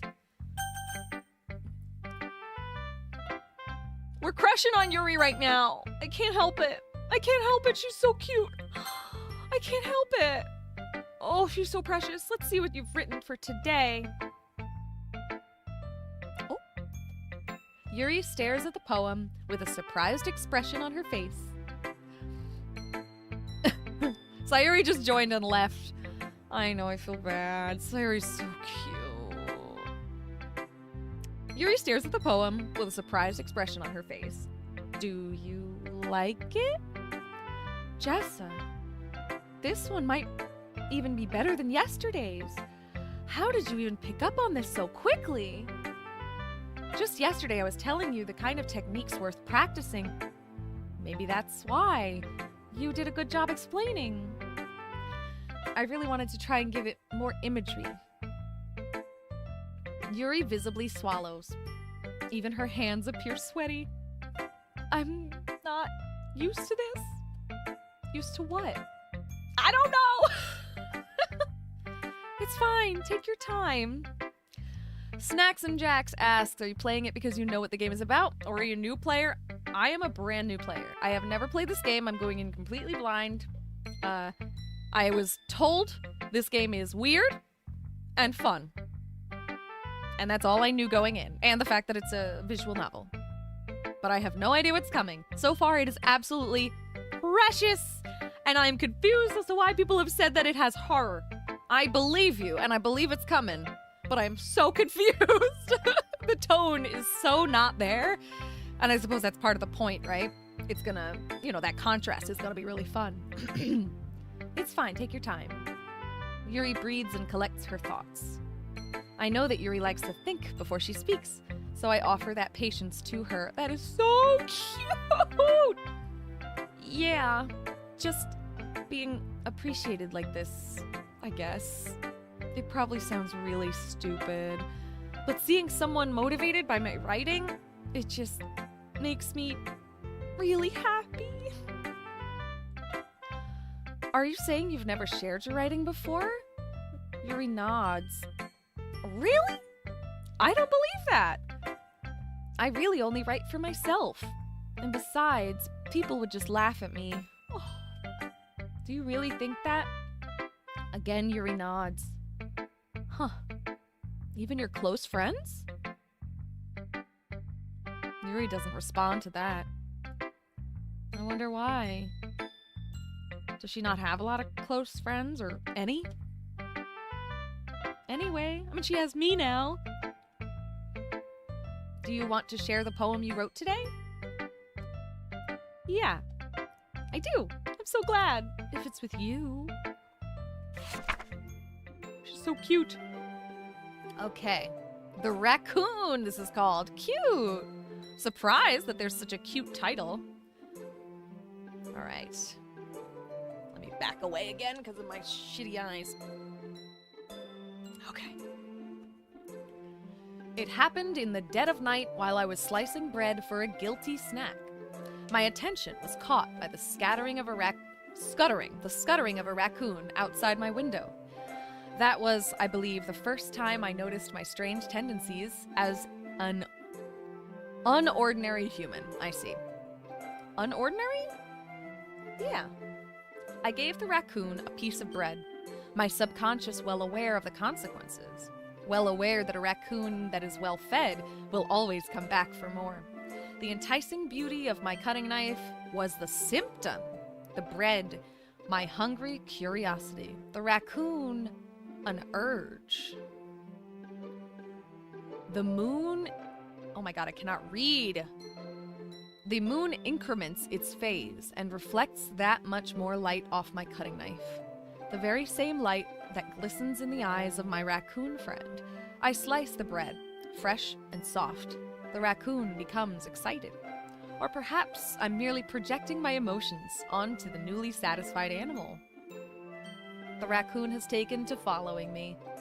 You could say that we've gotten quite used to each other. The raccoon becomes hungry more and more frequently, so my bread is always handy. Every time I brandish my cutting knife, the raccoon shows me its excitement. A rush of blood. Classic Pavlovian conditioning. I slice the bread, and I feed myself again. Wow. Okay. Let me think about this one. This was beautiful. Slicing bread for a guilty snack is such deliberate wording. Okay. The enticing beauty of my cutting knife was a symptom. The bread, my hungry curiosity. The raccoon, an urge.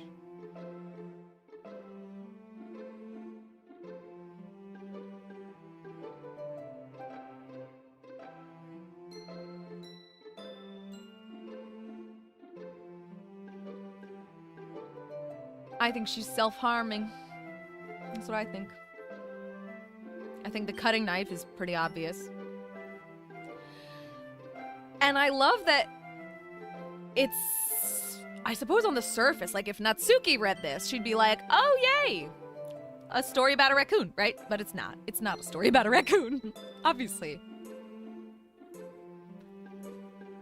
The bread is her curiosity, but the cutting knife is the symptom. The raccoon is the urge. Come on. The urge to hurt. Either something or someone. Herself.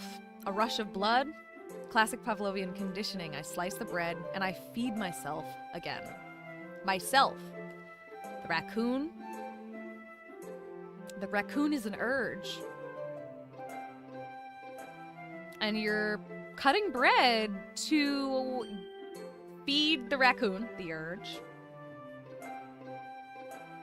and feed yourself.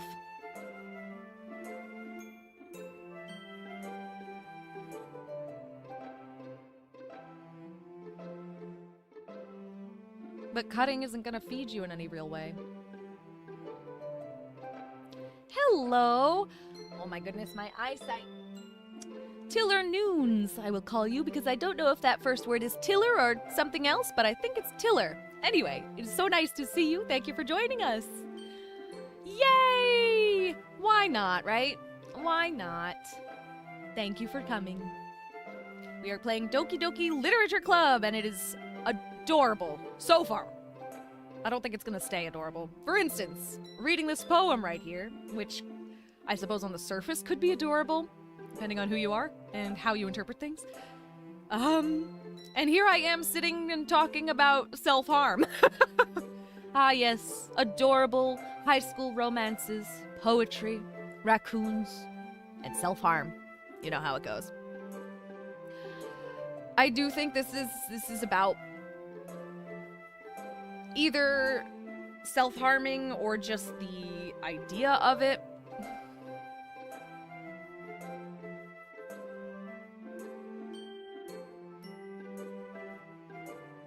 In the last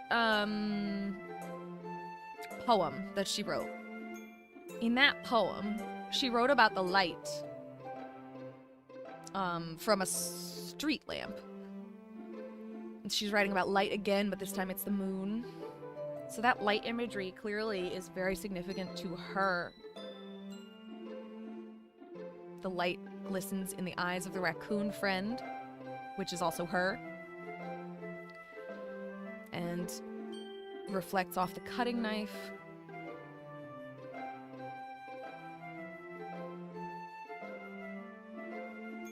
So beautiful. Perhaps I'm merely projecting my emotions onto this newly satisfied animal. Newly satisfied animal. Like, this feels like the raccoon has taken to following me. It feels like, I don't know how to say this, which is a problem, because it's a complicated kind of feeling to describe. At least for me, I have trouble putting sentences together very well on the spot. But I feel like this little poem, kind of a story poem story, I feel like it's really giving that feeling of, how do you say this kind of thing without getting way too personal? It's like somebody has begun to self-harm, for instance, and then they can't stop. It's an urge. Pavlovian conditioning. each time I brandish my cutting knife, the raccoon is excited. They're just used to each other, though. And it's following her. It's not like she's saying she likes it there, but it's following her. And she gives into it. That's crazy. I had scrolled down so far because this stuff is so interesting. And I completely forgot about this first paragraph. It happened in the dead of night while I was slicing bread for a guilty snack.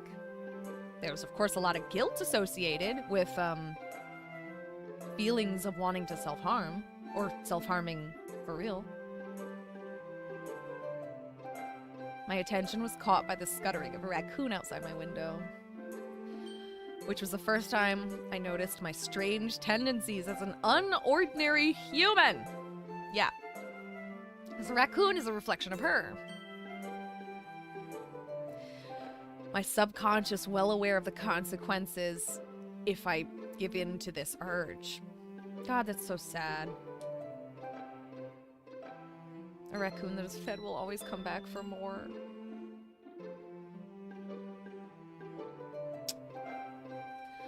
The bread, my hungry curiosity is standing out to me all of a sudden. Because I've been thinking, the bread, symbolic of her, right? She's cutting the bread. My hungry curiosity, though,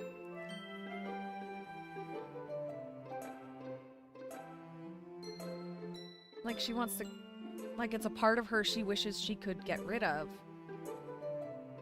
But it feeds her. That's so sad, isn't it? Of course hungry curiosity feeds you. What would a human even be without curiosity?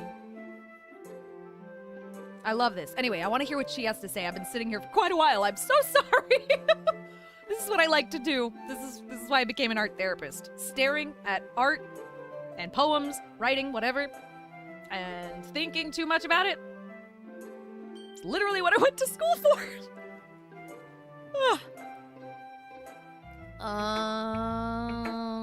Yeah, I really want to know what she has to say about this. Oh, Taylor Noons says this game is one of your favorites. Very nice.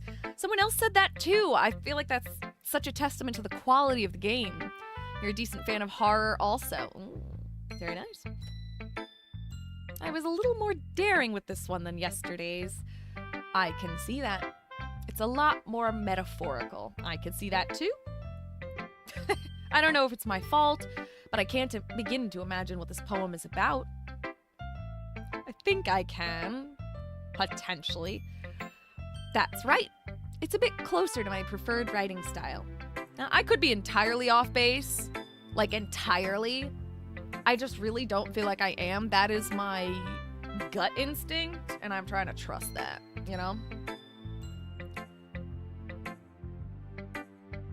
It's just jarring to go from that poem and feeling those feelings that she's getting across and switching gears to this happy-go-lucky music.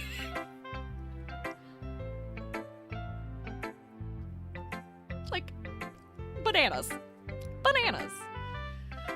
Using the poem as a canvas to express vivid imagery and conveying emotions through them. Oh, absolutely. Yes, girl. Yeah, if I take it at face value, then I can't even figure out what it's supposed to mean. Well, I think it's something that different people can relate to in their own way. I think that's probably true, Yuri. I think that's true about a lot of art. Sorry, trying to make my chair not bump my desk, but also be far enough away from the computer so I can actually read. I wanted to express the way it feels for me to indulge in my more unusual hobbies. It's those sorts of things I'm usually forced to keep to myself. Oh, she looks so sad! So sometimes I enjoy writing about them. Why do you keep them to yourself? My brain just randomly... Like, I don't need to say this out loud. Can you tell I'm a bit of an oversharer with my thoughts? But my brain just went back to the imagery of the light in both of her poems. I don't know why. But I feel like that imagery is so important to her.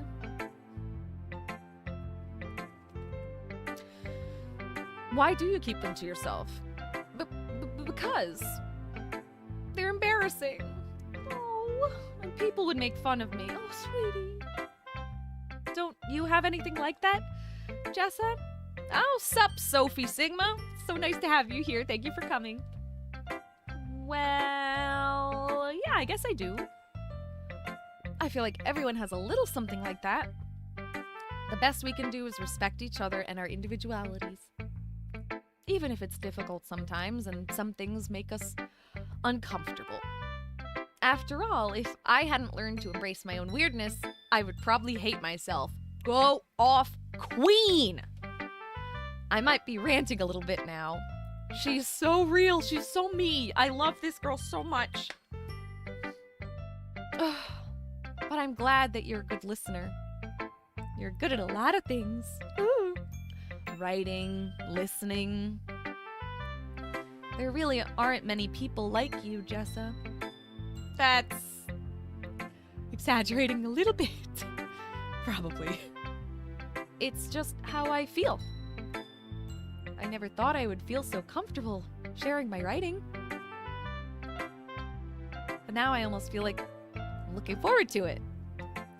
It's just a really nice feeling, and you're to thank for that. Oh my god, that's so sweet. It's nothing, really. Yuri smiles sincerely at me. For just a moment, her timidness seems to disappear. Who should I show my poem to next? Sayori! Hi! Ooh, I like this one, Jessa. Thanks! It has some nice feelings in it. Oh, I'm glad. Ooh, itchy. Does that mean that it's better than yesterday's? Let me think. I don't know. I guess I like them both. That's not very helpful, you know. Well, I'm not very good at figuring out if poems are good or bad. That's why I just go by my heart. Isn't that kind of the way you have to go when you're judging art? Go with your heart. If it makes me feel things, then it must be a good poem. Truer words never been spoken. If it makes you feel things, it's a good piece of art. Doesn't no matter what it is. Doesn't matter if it's, I don't know, not technically correct, if it's visual art, you know, disproportionate, whatever. The perspective's all wrong. Maybe you misspelled things in your poem. Maybe it's sloppy. Maybe your word choices were weird. Maybe you're off key. Whatever the hell it is, man. Whatever the hell it is. Whatever the hell it is. If it's making you feel something, then it's good. Tiller Noons wants to know if I like the game so far, and I do. I am really liking it so far. And it's adorable! And knowing that there's a horror element coming is freaking me out. And that sort of anticipation, I think, is really cool. Because I have no idea what this horror element is, how it could possibly be part of this adorableness. I don't know. I'm just really excited to see where this goes.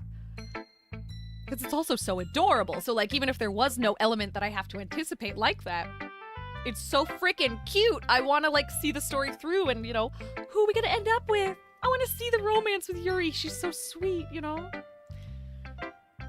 I'm not exactly sure that's how it works. Then again, I guess conveying feelings is a pretty important part of this whole thing. Yep. Yeah, maybe.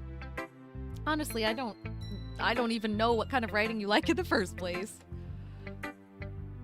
Yeah, me neither. Ugh. Why don't you at least try giving it some thought? Aw, you want to write something for me? That's so sweet. Yeah, right, but you're always thinking about other people. You need to think about yourself once in a while. If you don't, you might end up getting hurt at some point. Huh? Well, I don't really know what you mean, but I'll try to keep that in mind. Well, whatever. Anyway, let's see. I guess I like happy poems. Wait, sometimes I like sad poems too. Excuse me. Sometimes a little bit of both. There's a word for that. Goodness, I think I have the hiccups. And I yawned. Good for me. There's a word for that, right? What's the word I'm looking for? Bittersweet. Yeah. I like things that are happy and things that are sad. Girl, me too. My favorite things are the things that are happy and sad at the same time. The best things, happy and sad. I can't see you liking something sad, Sayori. Well, I like happy the most. But sometimes, when you have a little rain cloud in your head, a sad poem can help give the rain cloud a little hug. And make a nice happy rainbow. Sayori, that's unexpectedly pioic? Okay, words just do not come out right sometimes. That was so cute though, unexpectedly poetic. That was adorable. Adorable. It is? Maybe I'm getting better at expressing my feelings after all. Thanks, Jessa. I should go write that down then. You can read my poem now, okay? Okay. I like that there's a different little song for each of them. Bottles, this one is called. Oh, it's long. I like it. I pop off my... What? What? I pop off my scalp like the lid of a cookie jar. It's the secret place where I keep all my dreams. Little balls of sunshine all rubbing together like a bundle of kittens. I'm sorry, this is so adorable, I'm gonna cry. Oh my freaking god! Sorry, I'm a cat lady. The idea of a bundle of kittens made me have to stop and feel squishy inside. We're back though. Little balls of sunshine all rubbing together like a bundle of kittens. I reach inside with my thumb and forefinger and pluck one out. It's warm and tingly, but there's no time to waste. I put it in a bottle to keep it safe. And I put the bottle on the shelf with all the other bottles. Happy thoughts, happy thoughts, happy thoughts in bottles, all in a row. Interesting.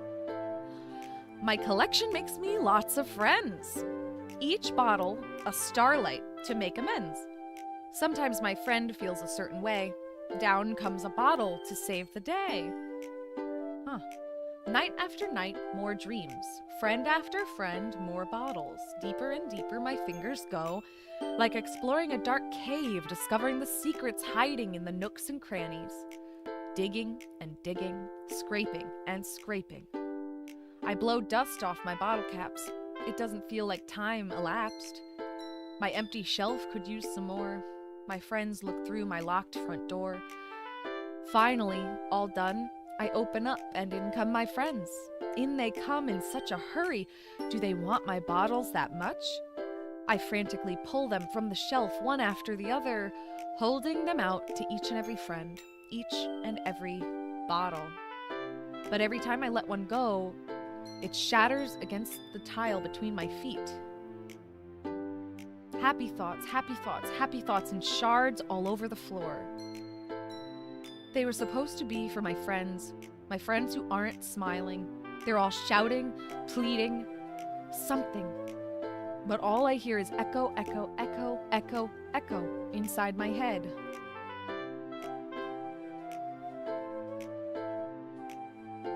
Oh, baby, I loved that. That was wonderful.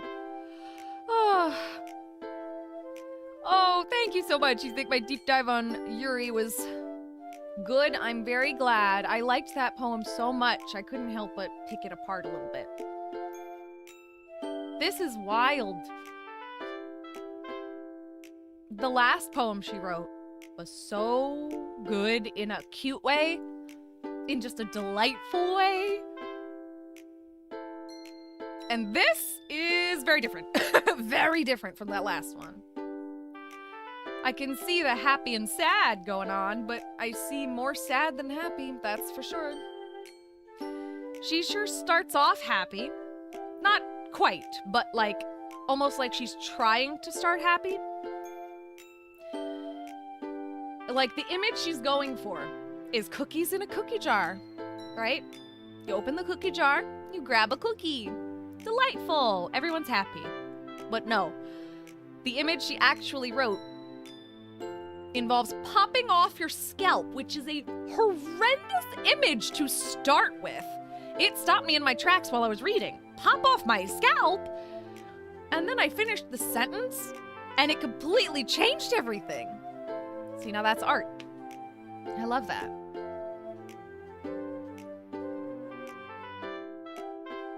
Secret place where I keep all my dreams, little balls of sunshine, rubbing together like little bundle of kittens. And put it in a bottle to keep it safe. It's so interesting, the idea of bottling happy thoughts, because, you know, the term bottling your emotions tends to be about bottling sad or unwanted emotions, sadness, anger, whatever, fear. People bottle those emotions. And it's interesting that she's apparently bottling happy thoughts. Cookies, kittens, she's comparing them to. Balls of sunshine, my dreams. Happy thoughts, happy thoughts, happy thoughts in a bottle all in a row. And you could see that two ways, that line. My first interpretation of that line is repetition for the sake of trying to convince herself. Happy thoughts, happy thoughts, happy thoughts. Like, you have to think happy thoughts. Or whatever, right? But another way to look at that line is just in a literal sense. There's a happy thought in a bottle, followed by a happy thought in a bottle, followed by another happy thought in a bottle, and so on. Lined up in a row. Happy thoughts in bottles all in a row. But as this is writing, and not necessarily like an image of bottles in a row, although she's painting that image, I think it's more like trying to convince herself. But now, does that mean that the feelings she's bottling are not happy feelings? She's just kind of wishing they were happy feelings? Or, I don't know, but the thing about it is that she's talking about bottling emotions, and then she goes on to talk about how those emotions are, well, her collection of bottled emotions makes her friends. Each bottle a starlight to make amends. Interesting. Huh. Night after night, more dreams. Friend after friend, more bottles. Deeper and deeper my fingers go, like exploring a dark cave, discovering the secrets hiding in the nooks and crannies. Digging and digging, scraping and scraping. I blow dust off my bottle caps. It doesn't feel like time elapsed. The locked front door image and the empty shelf is so powerful.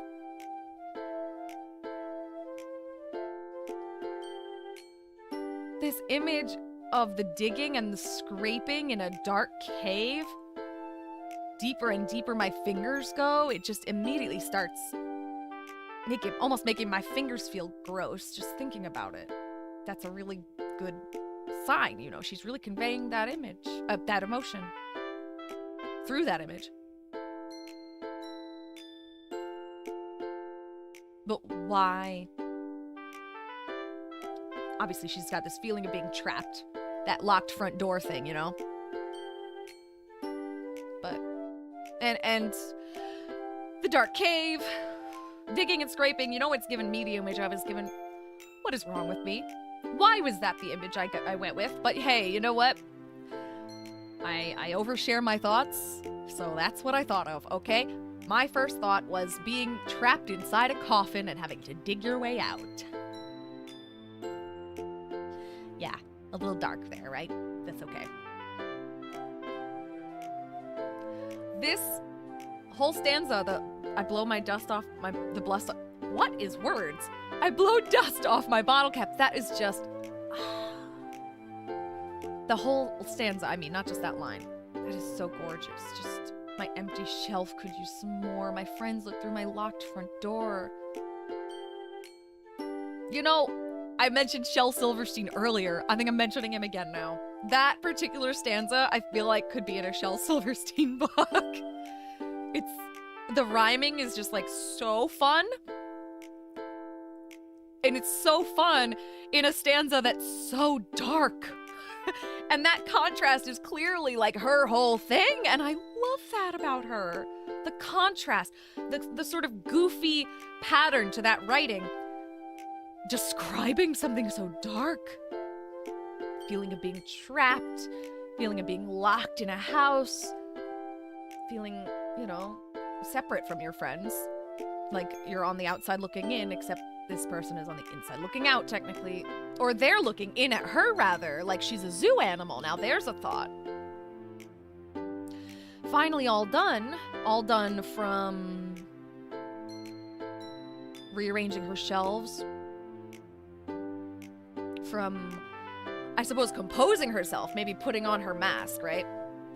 Having her emotions be the happy emotions she wants them to be.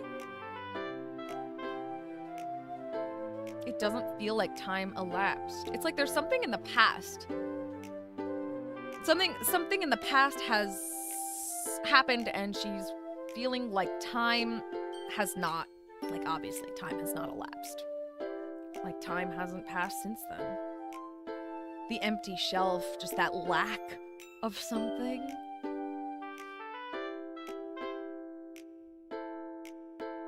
It's wild, the word frantically. I frantically pull them from the shelf. Your friends come in a hurry. You would think letting your friends in and these bottles of happy feelings are for your friends. You would think that is a happy thing. And clearly it is not. It is a stressful thing for her. That is crazy. Oh, Snacks and Jacks, I probably will not be playing the whole game tonight. I don't know how much I'm playing tonight. I don't even know. Oh, it's 11 p.m. I was going to say I don't know how much time it is, but I do. It's 11 p.m. Whew. I have been streaming for a while, haven't I? Well, we'll see. We'll see how far I go. I don't really know how far I'm going to get. But hey, I realize now I have been sitting here staring at this poem for a while, so why don't I actually move on from it? I just love it! Echo, echo, echo. My friends who aren't smiling, they're supposed to be my friends. They're shouting, please. I don't know, this is just so emotional. All right, let's move on. Let's hear what she has to say. Yeah, it is kind of late. It did get late. There's a chance I'll be stopping kind of soon, but I don't know when there's going to be an actual good point to stop. I was told there is a good point to stop that will stand out to me. So I wonder. You still got a ways to go. No harm in saving it for another stream. Good to know. Maybe after this club is done, before we go home to write another poem or whatever's going to happen. Then I'll end it there. That sounds like a good idea. Holy crap! Sayori, did you really write this? Of course I did. Didn't I tell you yesterday I was going to write the best poem ever? Yeah, but I mean, I didn't expect something like this coming from you. I kind of did. Maybe not that dark, but what was her first one again? It was happy. But there was something a little sad in it, and I don't remember why now. Was it the tone of it? No, it had a happy tone. I don't remember now. Oh no, it's okay. It wasn't totally unexpected. She seems like, she likes happy things, but she's like an emotional person too. I didn't expect something like this coming from you. Monica taught me a whole lot, and I've been really in touch with my feelings recently. I see that. It's almost kind of creepy. Creepy? Well, not exactly. Maybe because I'm so used to you being cheerful. Well, never mind. I'm thinking too hard about it. The point is, it came out good. You should be proud of it. Oh, thanks. I feel like I was meant to express myself this way. Oh, that's what I love to hear. It even helps me understand my own feelings a little bit better. Writing is like magic. It's true. Art is magic. You've gotten pretty passionate about this, huh? I hope you keep it up. Yeah! Writing's the best! I'm gonna keep writing until I die. Girl, same. Don't get ahead of yourself. Sayori's always had a habit of getting obsessed with something before dropping it no more than a week later. Hey, Sayori in the ADHD, I feel it. I wonder if this is one of those times. But seeing the passion in her eyes makes it hard for me to be pessimistic. Who should I show my poem to next? Yeah, I think after we've shown everyone this poem and read their poems, that'll be a good place to stop. Actually, because these poems, I realize how long I take staring at these poems. What do you think? Because I take so much time analyzing them like an idiot.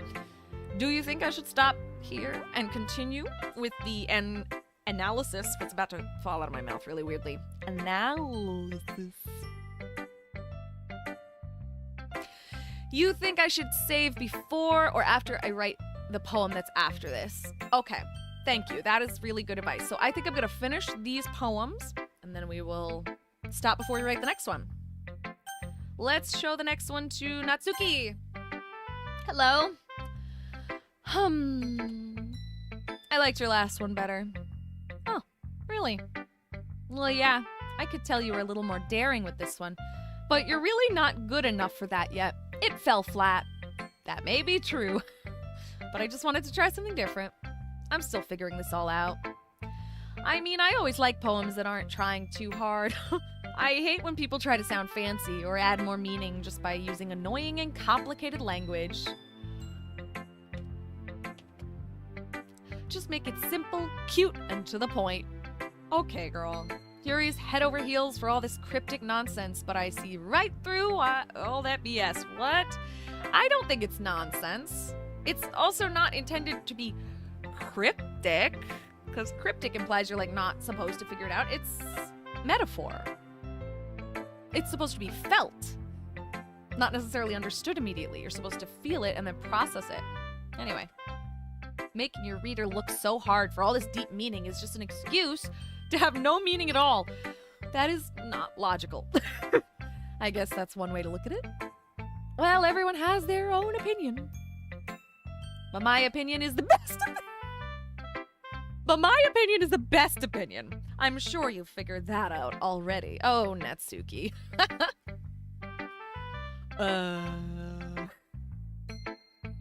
Anyway, here's my poem. Maybe you'll learn something. Okay, Amy likes spiders. You know what I heard about Amy? Amy likes spiders. Icky, wriggling, hairy, ugly spiders. That's why I'm not friends with her. Amy has a cute singing voice. I heard her singing my favorite love song.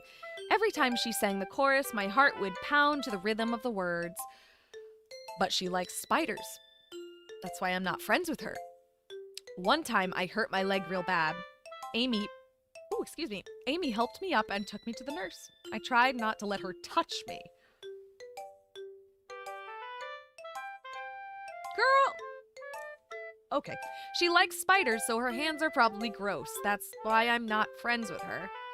Amy has a lot of friends. I always see her talking to people. She probably talks about spiders. What if her friends start to like spiders too? That's why I'm not friends with her. It doesn't matter if she has other hobbies. It doesn't matter if she keeps it private. It doesn't matter if it doesn't hurt anyone. It's gross. She's gross. The world is better without spider lovers, and I'm gonna tell everyone.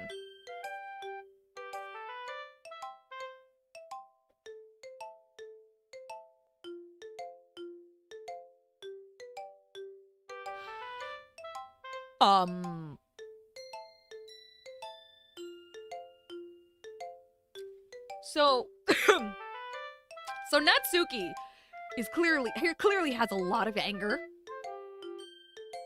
and self-hatred that she's misplacing big time, and she does not know where to send it, where to send that hatred, because she can't even begin to imagine sending it to herself. She can't internalize it, or it would kill her. She's that kind of insecure where she can't handle that. Natsuki kind of explains what her poem is about now. I bet she will. I'm very excited to hear what she has to say. It does seem, straightforward on the surface, just like her last one. But that last one was really cute, and it had a nice ending, but with that nice couple lines at the end. But this, yeah, it does have this kind of undertone is a great word for it, Alex. Thank you so much. undertones. It has really good undertones of insecurity and deep-seated self-hatred and also judgment. Because let's be honest, even though people who are judging others and hating others because of their own projection, they're projecting their own self-hatred onto others, even though they are projecting their own self-hatred, it's still judging others. And it's still not okay. Still not okay. Judgmental, man. Yo! Christy is so right. That's my sister, Bad Vibes Goose. Miss Goose over here. So right. It is giving Rinko from Silent Hill F. Anyone else here play Silent Hill F? Because it is giving Rinko from Silent Hill F. That's hilarious. That's a hilarious and fantastic comparison. Oh my god, I've got a crazy knot in my hair. What else is new? Prejudice. Absolutely. She has prejudice that she doesn't seem to be able to contain, huh? Not necessarily the nicest girl, but at least we can realize that it's because she's so insecure, right? Tell me about your poem. I want to hear your perspective, Natsuki. Not bad, right? It's quite a bit longer than yesterday's. Yesterday's was way too short. I was just warming up. I hope you didn't think that was the best I could do. Oh no, of course not. Anyway, the message is pretty straightforward in this poem. I doubt I have to explain it. Sometimes you can explain complicated issues with much simpler analogies, and it helps people realize how stupid they're being. Like, anyone would agree that the subject of this poem is an ignorant jerk. Uh-huh. Do you know people like that?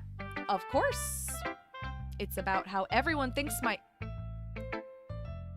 That doesn't matter. It can be about anything. You see, it's about people not liking something about her. That's what it fucking is. That's what it fucking is. That doesn't matter. It can be about anything. I wrote it to be easy to relate to. Everyone has some kind of weird hobby or guilty pleasure, something that you're afraid if people find out, they'd make fun of you or think less of you. But that just makes people stupid. Who cares what someone likes, as long as they're not hurting anyone and it makes them happy? Go off. I feel that. I think people really need to learn to respect others for liking weird things. Yes, Natsuki, yes, I'm agreeing with you hardcore now. After kind of finding you very judgmental, a little bit mean. Fully agree with this. Huh, that's funny. Yuri wrote about something similar today. See, maybe you guys should try, ignoring those really ridiculously petty differences and actually try and understand each other. Huh? Did you say Yuri? Yeah. She said her poem was about an unusual hobby of hers. I didn't really get it, but she said something similar to you, that people shouldn't make each other feel insecure about those things. Really? Well, I mean, Yuri's pretty weird, so I wouldn't doubt that she has some weird hobbies. Not that there's anything wrong with that. It's not like I would judge her or anything. Natsuki has trouble finding words. I guess I should try not to be so mean to her. Yeah, maybe. If she feels insecure about her weird behaviors and stuff. I mean, I always hate people who make me feel insecure. There you go. And Yuri made me feel insecure yesterday. If you don't like it when other people make you feel insecure, do not do that to others. It's a very simple philosophy to live by. But the way you put it, it sounds like she's learned her lesson. I would not have put it that way. Okay, well, I would say so. Even if her writing style is really different, I'm sure she'll appreciate the message in your poem. It's what I do best, after all. I don't like writing unless there's a good message to take away from it. Like conveying enmeshments? Don't you just love when words come out tangled? The fuck? Like, conveying emotions is important, but I want to make people think, not just feel. You do? Didn't she just say yesterday that... Whatever. Remember that. I'm gonna write a good one for tomorrow, too, so Look forward to it. Who should I show my poem to next? You've only got one person left, and that's Monica. This is making me want to go write a poem, you know what I mean? Hi again, Jessa. Hello again, Monica. How's the writing going? All right, I guess.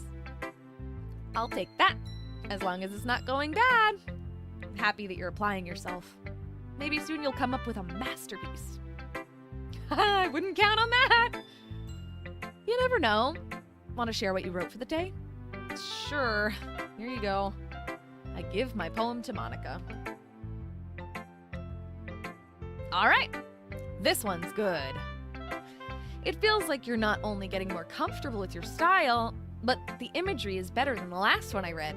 Just wondering, but have you been finding inspiration in Yuri's writing style? A little bit, I guess. Sounds like Yuri's writing style is a little bit similar to mine, so I guess. You can't deny she's talented. Yeah, totally. I think her poems are the most romantic. That is a good way to describe it.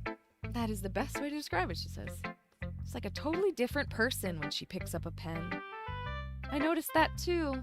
Or when she's talking about literature, it's like a light turns on inside her.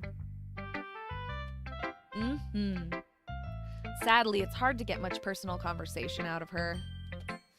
Trust me, I've tried. Who knows what goes on in that head of hers?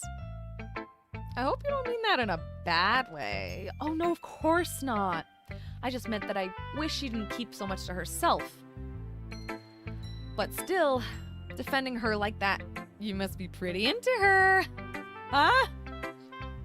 You completely misunderstood. I don't think she did. I think we're crushing on her. Calm down, I'm just kidding. Besides, I'm pretty sure she's already got a boyfriend. Wait, really? Yeah, a fictional one anyway. Oh, Yuri? Yuri. Girl after my own heart. Monica kind of whispers that last part to me. It's just a hunch, but... Well, there's not really anything wrong with that. Well, I know. I was just saying. But anyway, you want to read my poem now? Absolutely, Monica. You are absolutely adorable and sweet, and I love you, and I love your little hair bow. I just had a random association, rather. Why must I always share my thoughts? This is why I fear doing live streams, because I can't shut up, and I just start sharing thoughts. Anyway, her hair bow and the long hair and the art style is given, well, I don't even know if it's given, but my head is receiving it as she from Chobits. God damn, has anybody else read or seen Chobits? Because I haven't read or seen that series since I was about 13 years old. But it sure made an impression on me, I'll give it that. Anyway, if you know what I'm talking about, then you know what I'm talking about when I say that about her. Anyway, moving on. I like the way this one turned out, so I hope you do too. All right, let's take a look. Save me. Girl, save me. The colors, they won't stop. Bright, beautiful colors, flashing, expanding, piercing, red, green, blue, an endless cacophony of meaningless noise. The noise, it won't stop. Violent, grating, waveforms, squeaking, screeching, piercing, sine, cosine, tangent, like playing a chalkboard on a turntable, like playing a vinyl on a pizza crust, an endless poem of meaningless. Load me.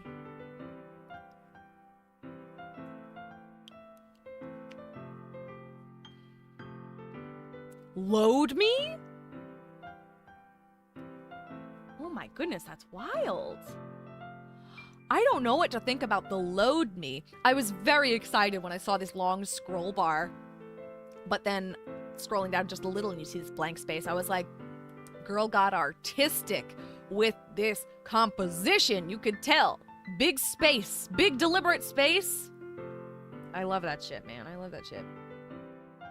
The people often forget the visual aspect of a poem.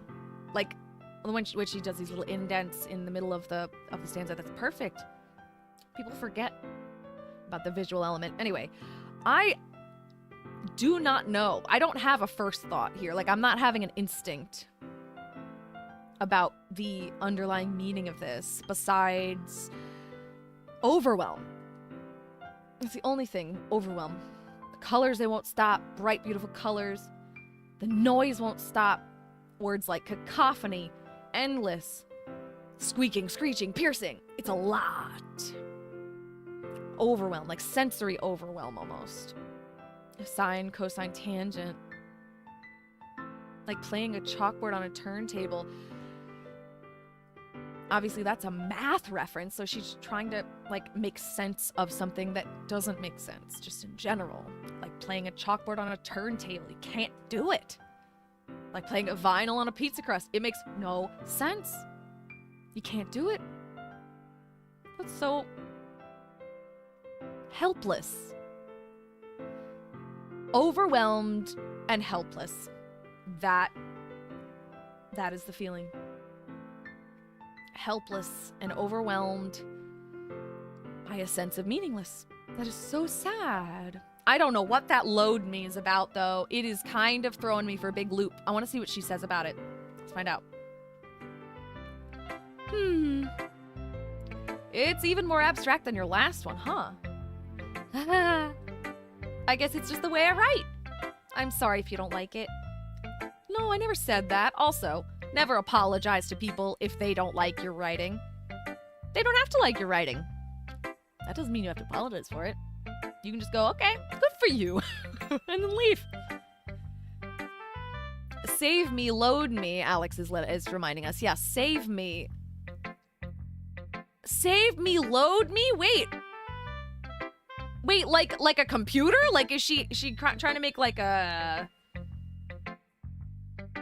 What word am I going for? Oh my god. An analogy to like computers and... Maybe? Not sure. I don't know if I'm seeing that, but like, I don't know, that load me is really throwing me for a loop. I never said that. It's just a kind of thing I've never really seen before, I guess. I kind of like playing with my space on the paper. As you should, girl. I love that too. Choosing where and how to space your words can totally change the mood of a poem. It's almost like magic. The way I wrote the lines really short makes it feel like they're trying to speak over the noise. It does. You did a really good job. I see. It's still hard for me to tell what it's about, though. Ahaha. Sometimes asking what a poem is about isn't the right question. Fully agree. A poem could be as abstract as a physical expression of a feeling, or a conversation with the reader. So putting it that way, not every poem is about something. Anyway, here's Monica's writing tip of the day. Sometimes you'll find yourself facing a difficult decision. When that happens, don't forget to save your game. This is the perfect time. The perfect time to stop. Clearly. Thank you so much, Monica. You never know when you might change your mind.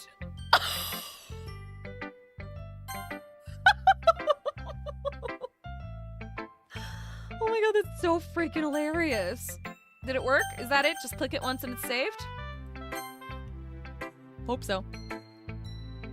Or when something unexpected may happen. Oh yeah, this feels like a good stopping point. Heck yeah. Wait, is this tip even about writing? What am I even talking about? Oh my god, that fourth wall got broken for like 2 seconds and then went right back up. That's my advice for the day. Thanks for listening. Okay, everyone. We're all done reading each other's poems, right?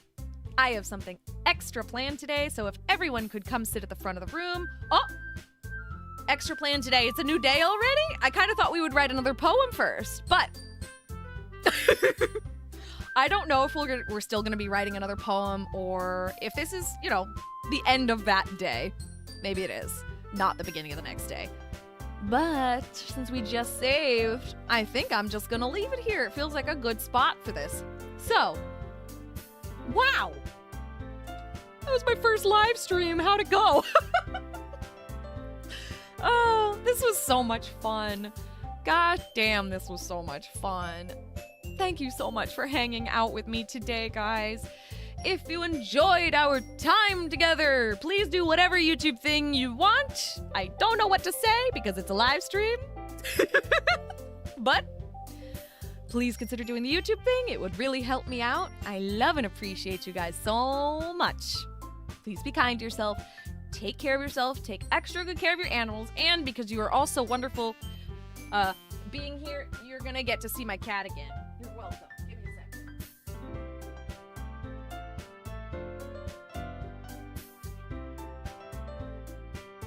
You're welcome. Take care of yourself. Take extra good care of your animals, please. And stay soft, because the world is definitely hard enough already. And I'm going to see you next time. Thank you so much, guys, for coming. Seriously, this was wonderful. I love you guys so much. Thank you. Goodbye. She didn't want to be here. You guys are just the best. Thank you. Seriously. Have a good night, you guys. Sleep well.